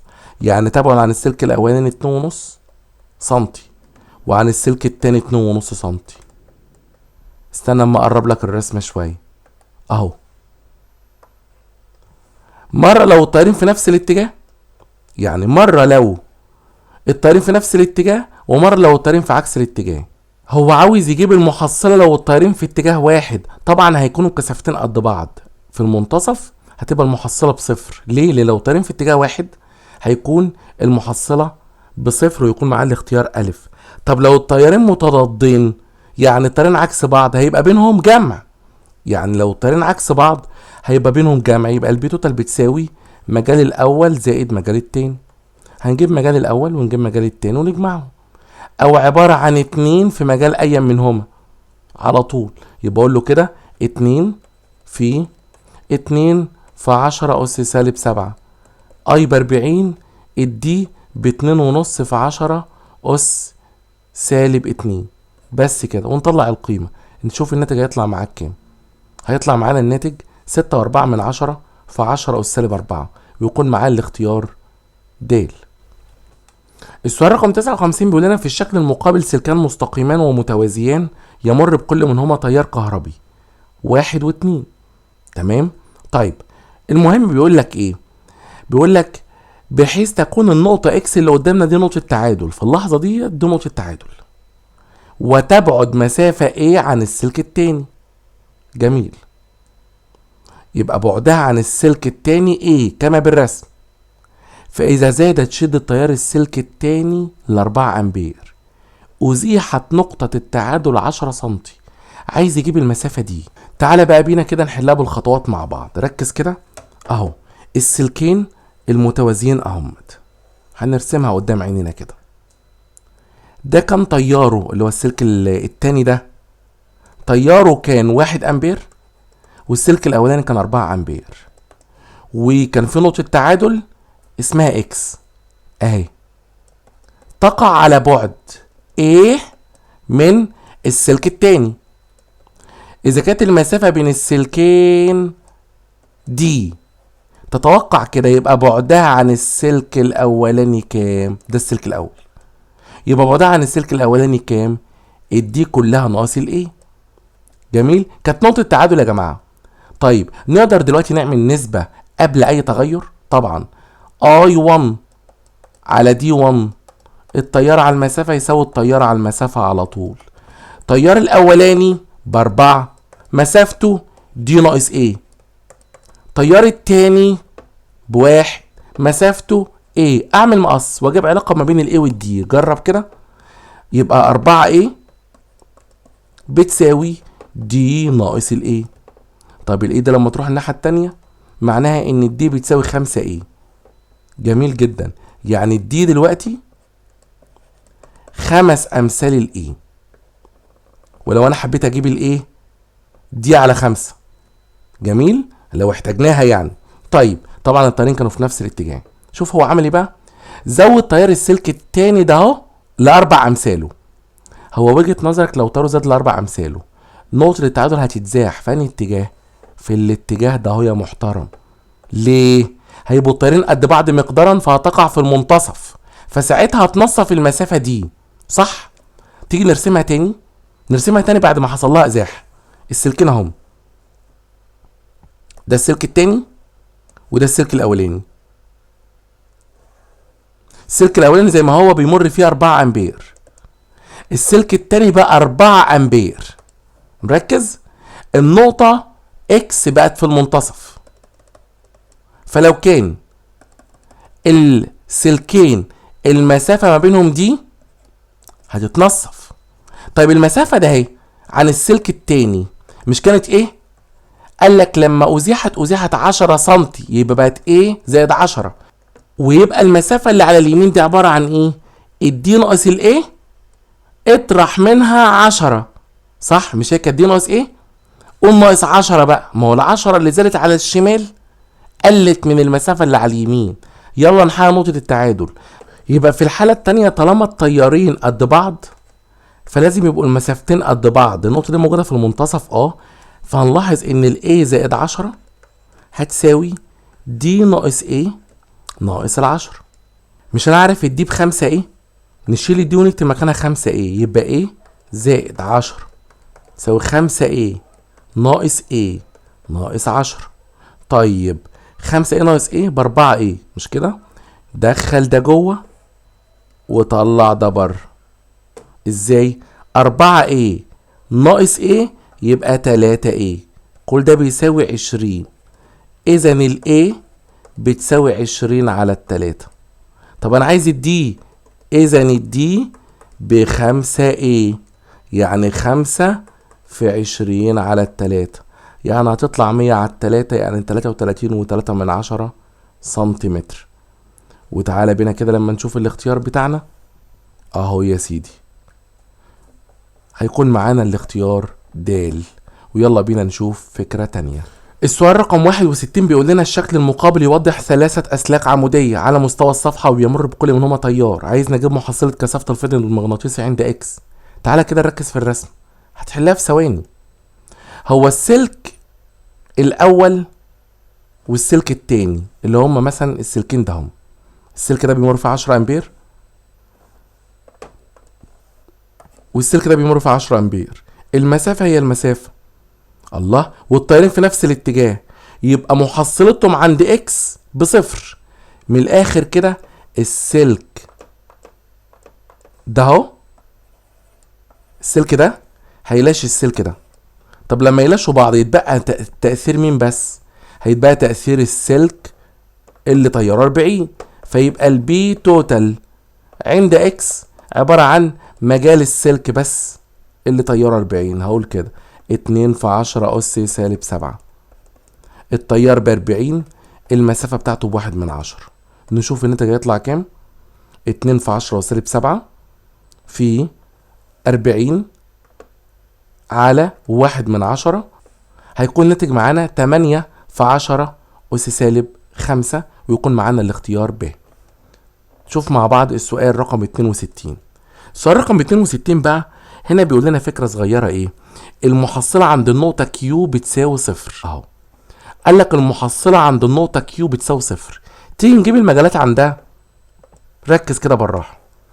السلك الاولاني هعمل مجاله باللون الاحمر، من هنا اكس، من بره نقطة، ما يهمنيش بره.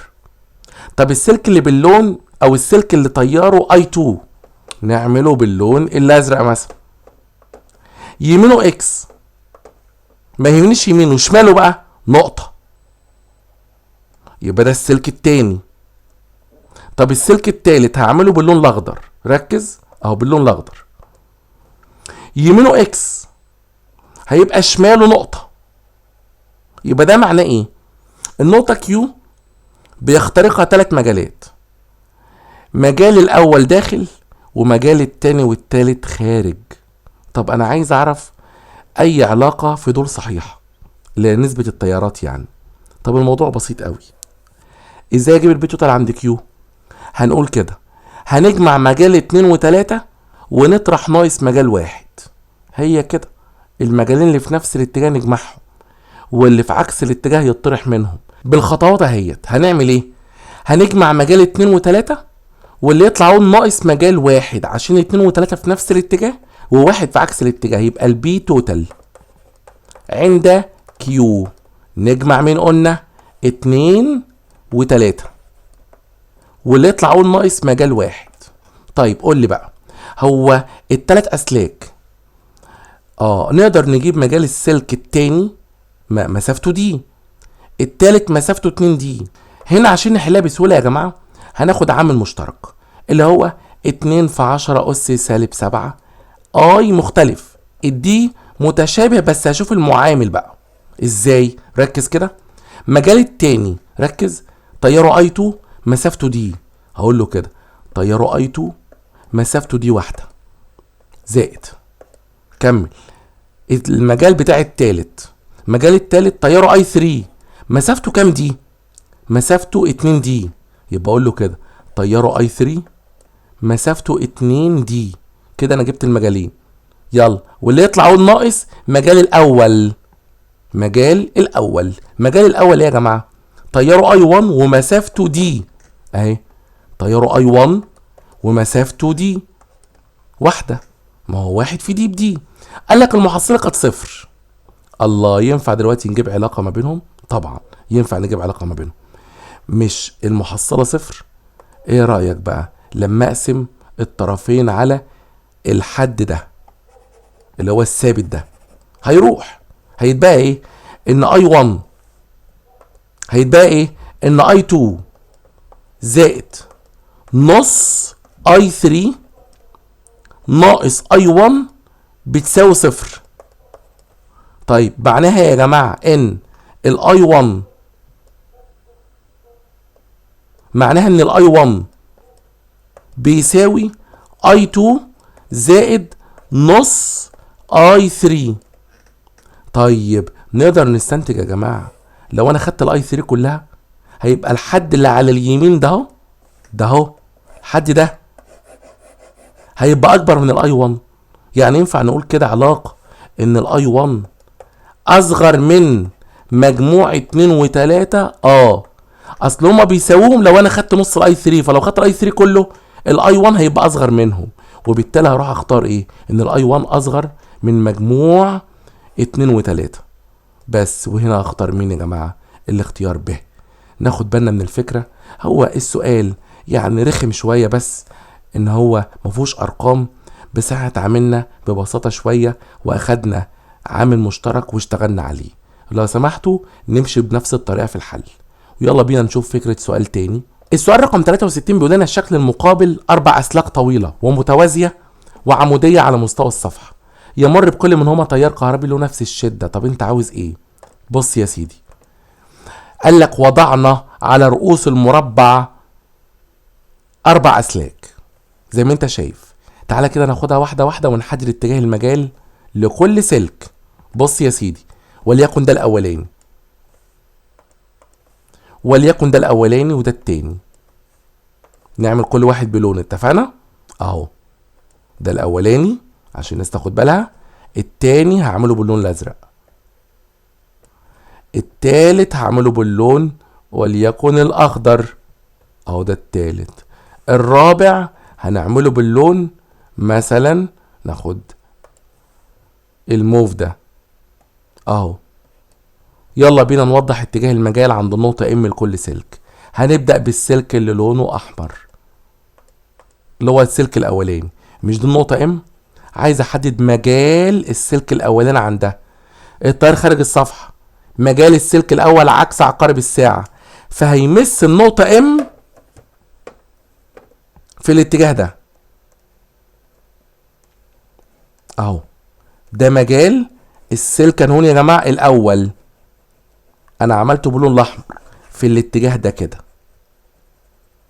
ده مجال الاول او ده البي 1. جميل. طب تعالى كده اما نجيب البي 2. يلا طيره خارج الصفحة، فيبقى المجال بتاعه عكس عقارب الساعة. يا رب الناس تكون بتطبق القاعدة، عكس عقارب الساعة اهو. فبالتالي هيمس النقطة ام في انهي اتجاه؟ هيمس النقطة ام يا جماعة في الاتجاه ده. انا هعمله باللون الازرق، ركز كده معايا اهو، في الاتجاه ده كده. يبقى ده انهي مجال؟ ده مجال السلك التاني. طب تعالى نجيب مجال السلك التالت. طيره بقى المرة دي لداخل الصفحة، فهيمس النقطة ام في انهي اتجاه؟ صح كده، هيبقى مجاله مع عقارب الساعة بقى. يبقى مجال السلك التالت هيمس النقطة ام في الاتجاه ده. ركز اهو، في الاتجاه ده كده، نفس اتجاه البي 1 على فكرة. ده البي 3، وعلى فكرة هم قد بعض. طب تيجي نجيب يلا مجال السلك الرابع.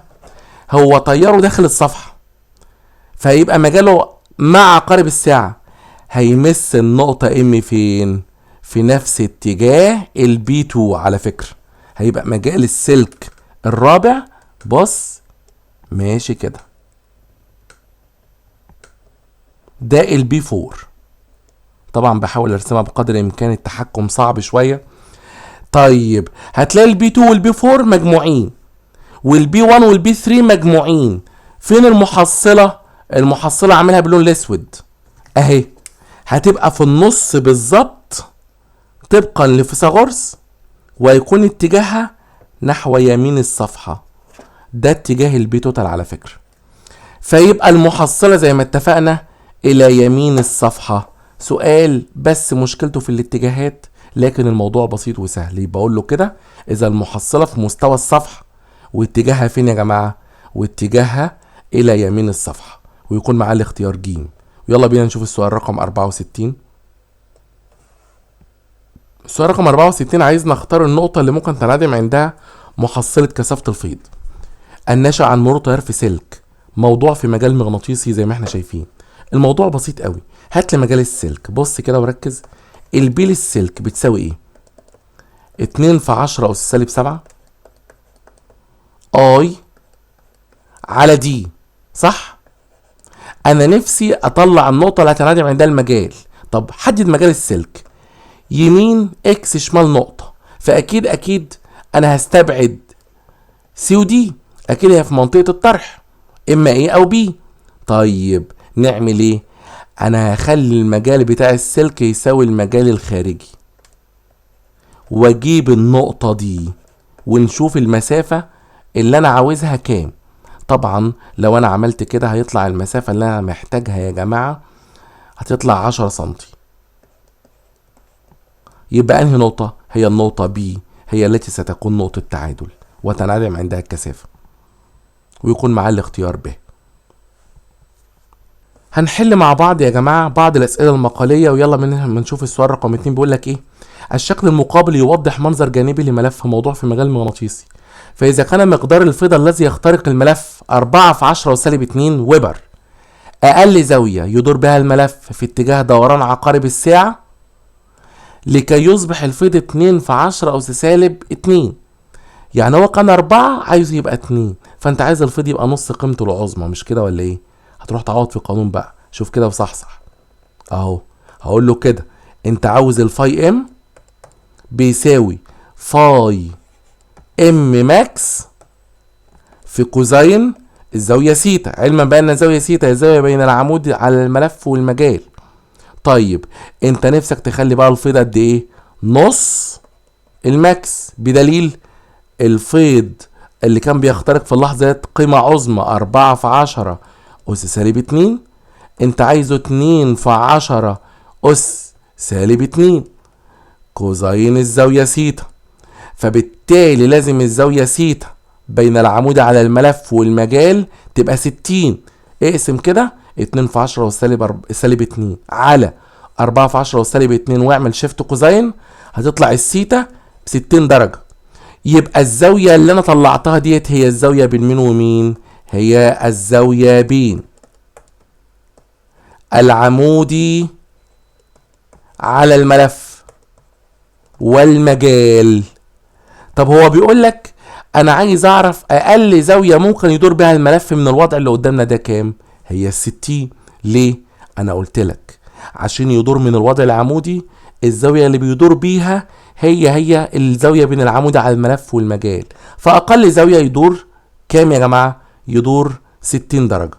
وبالتالي هنا هيبقى النقطة رقم 1 اهو، اقل زاوية 60 درجة. طب انا عايز بقى الفيض يبقى -2 في 10 أس -2، نعمل ايه؟ نرجع نعوض في نفس العلاقة ونقول الفاي ام بكام يا جماعة؟ -2 في 10 أس -2، كل ده بيساوي 4 في 10 أس -2 كوزين الثيتا. هيطلع قيمة الثيتا بكام؟ هتطلع هقسم -2 على 4 يعني -نص شيفت كوزين، هتطلع الثيتا ب120 درجة. عارف ده معناه ايه؟ ده معناه ان الملف اتعكس. يعني اتعكس عن الحالة 1، يعني الفيض بدل ما كان بيدخل من وجه دخل من الوجه المقابل في الحالة 2، يعني 2 عكس 1 في اتجاه الفيض. واخدين بالكم يا جماعة؟ طيب تعالى ما نشوف سؤال تاني. السؤال رقم 3 بيقول لنا رسمت علاقة بين الفيض المغناطيسي فاي ام والزاوية سيتا، عايز نجيب قيمة الزد. طب انا عشان اعمل حاجة زي كده انا عارف ان الفاي ام بيساوي بي اي كوزين سيتا. طيب هل هنا الزاوية بين العمود على الملف والمجال؟ لا، ما بين الملف والمجال. يعني ايه؟ يعني السيتا اللي تاخدها تطرحها من 90 طالما هتعوض في القانون. يلا نجرب. بص يا سيدي، النقطة ده اهي الفيض عندها 1/10 والزاوية بين الملف والمجال 30. انا هعمل نسبة فاي ام 1 على فاي ام 2 هتساوي كوزين سيتا الاولانية على كوزين سيتا التانية، بس خد بالك السيتا اللي انا بستخدمها في قانوني بين العمود على الملف والمجال.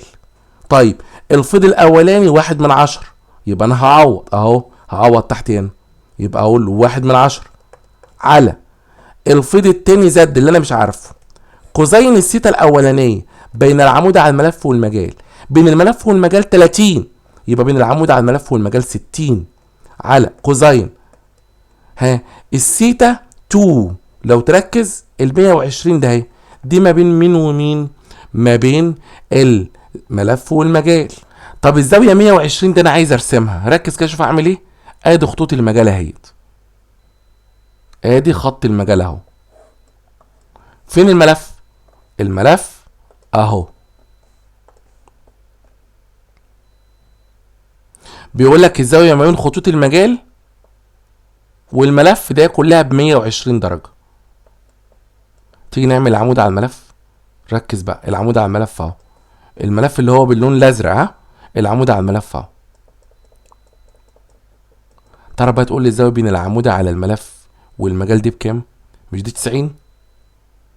يبقى المفروض الزاوية دي ب30 درجة، يبقى المفروض هنا تحت نقطة اقول كوزين 30 درجة. خدت بالك؟ نقدر دلوقتي نجيب الفيض زد ونقول زد هيساوي 1/10 في كوزين 30 على كوزين 60، ونشوف الفيض يطلع معانا بجذر 3/10. هتطلع معايا قيمة الزد جذر 3/10 ويبر. وطبعا دي اجابة السؤال، ونشوف مع بعض سؤال اخر. السؤال رقم 8 بيقول لنا في الشكل المقابل اذا كانت كثافة الفيض المغناطيسي الناشئ عن مرور تيار اي في السلك عند النقطة اكس هي بي، يعني عند النقطة اكس ديت الكثافة بي في اتجاه معين، حدد النقطة التي ستصبح عندها الكثافة بي على الاتنين في الاتجاه المضاد. يعني عايز اقلل الكثافة للنص واعكس اتجاهها.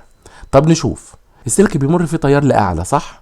يبقى لو انا عايز احدد اتجاه المجال هيبقى يمينه اكس وشماله نقطة، صح ولا غلط؟ جميل، يمينه اكس وشماله نقطة. طيب انا عشان اقلل الكثافة للنص لازم ازود المسافة للضعف، هتبقى النقطة كي. ليه؟ المجال عند النقطة كي هيبقى ماله نص المجال عند النقطة اكس زي ما هو عاوز، وفي الاتجاه المضاد. ليه؟ لان عند النقطة كي المجال اتجاهه الى داخل الصفحة اهو، الى داخل الصفحة عمودي اكس اهو. اما عند النقطة اكس المجال عمودي لخارج الصفحة.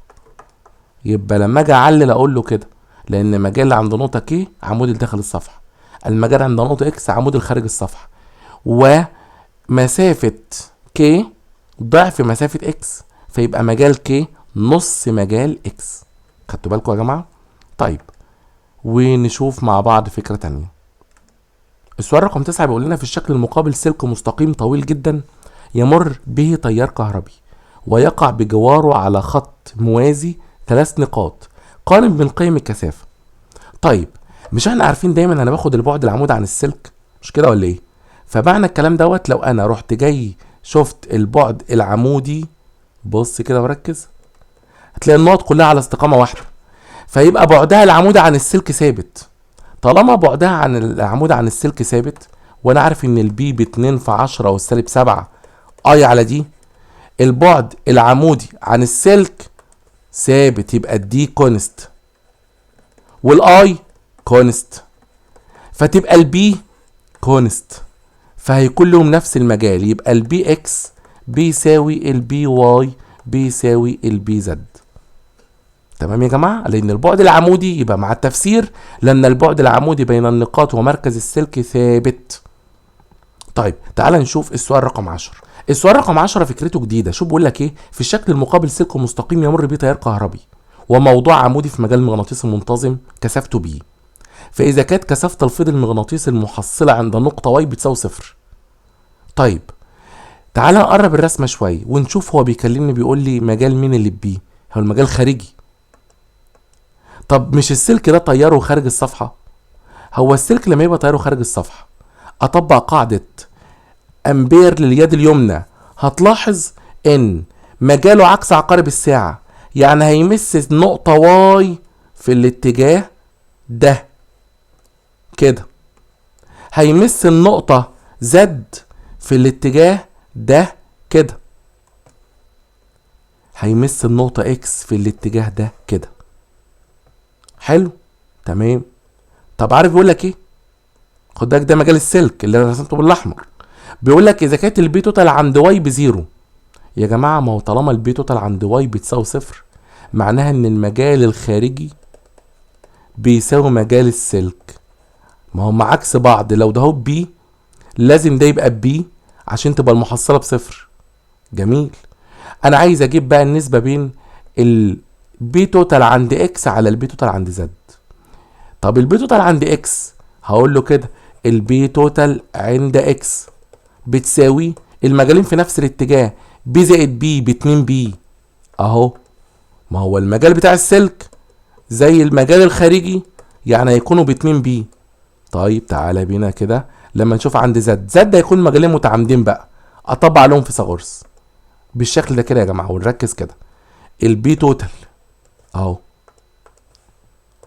البي توتال عند زد هقول الجذر التربيعي لبي تربيع زائد بي تربيع، يعني جذر 2 بي. طب انت عاوز تجيب مين بقى؟ البي اكس على البي زد. شوف بقى وركز، هيبقى 2 بي على جذر 2 بي، هتبقى 2 على جذر 2، او ممكن اقول النتيجة النهائية هتبقى جذر 2 على 1. وطبعا سؤال ناخد بالنا منه ونشوف السؤال اللي بعده. السؤال رقم 13 بيقول لنا سلكان مستقيمان متوازيان 1 و2، عايز اجيب قيمة المحصلة بمعلومية الميو والاي والدي. طيب نشوف كده السلكين 1 و2 من عند النقطة سي. يلا مجال السلك الاول داخل ومجال السلك التاني خارج، يبقى معناها ان المجالين مطروحين من بعض. طب مين اللي مجاله كبير؟ نشوف النسبة اي على 2 دي. طيب النسبة بتاعت السلك التاني 1.5 اي على دي، يبقى مجال السلك التاني هو الاكبر. اذا نقدر نقول ان البي توتال عبارة عن مجال التاني ناقص مجال الاول. موضوع بسيط قوي. مجال التاني اهو البي توتال بتساوي كده اهو مجال التاني ناقص مجال الاول. مجال التاني هو عايزها بدلاله الميو، خد بالك، فاقول له كده ميو اي على 2 باي دي. ونشوف بقى الثوابت، يعني مثلا السلك التاني تياره 1.5، يبقى اقول له 3 على 2 يعني 1.5 اي على مسافته كام دي؟ واحده دي، ناقص. تعالى بقى بينا لما نجيب نسبة السلك الاولاني، تياره اي يعني واحد، مسافته كام دي؟ ب2 دي. تعالى بقى كده اما نشوف الثوابت، يبقى البي توتال هتساوي الميو اي على 2 باي دي. الثوابت اللي جوه كام بقى لو ركزت؟ 1.5 ناقص نص بواحد. اذا انا كده جبت البي توتال اللي هو تعتبر ميو اي على 2 باي دي. يبقى انا جبت كده المحصله بمعلوميه الايه؟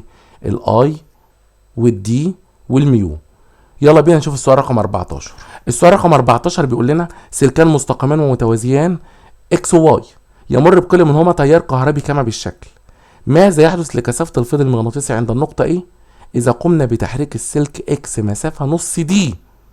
طب ما تيجي يلا بينا اما نجيب الكثافه قبل وبعد. بص يا سيدي، قبل التحريك البي توتال هتساوي، حدد الاتجاهات بينهم طرحهم، يبقى انا هطرح المجالات. طبعا خارجهم جمعهم ما يهمنيش خارجهم، طرحهم جوه. المجال الكبير ناقص الصغير، وواي هو اللي مجاله كبير لان تياره كبير. المسافات متساويه، مجال واي اكبر من مجال اكس، يبقى اقول له كده مجال واي ناقص مجال اكس. ناخد مشترك، يلا 2 في 10 اس سالب 7. هبسط الامور على نفسي، اي على دي، وساعتها نشوف بقى اللي جوه. واي تياره 2، مسافته 1، يبقى 2 على 1 ناقص اكس 1 على 1. جميل. طيب الكلام ده كله يا جماعه قبل تحريك السلك اكس. طب ايه رايك لو هو حرك السلك اكس مسافه نص دي في اتجاه واي؟ ساعتها بقى هو اكس لو قرب نص دي، مين اللي هيبقى مجاله اكبر؟ ها ركز كده، هيبقى اي على نص دي للسلك اكس. طيب وبعدين للسلك واي هيبقى 2 اي على دي. مش ملاحظ حاجه؟ ساعتها الكلام ده لو حصل البي توتال هتساوي كام؟ ركز بقى اهو، هيبقى مجال الاول ناقص مجال التاني. على فكره الناس اللي ركزت تلاقي المجالين قد بعض.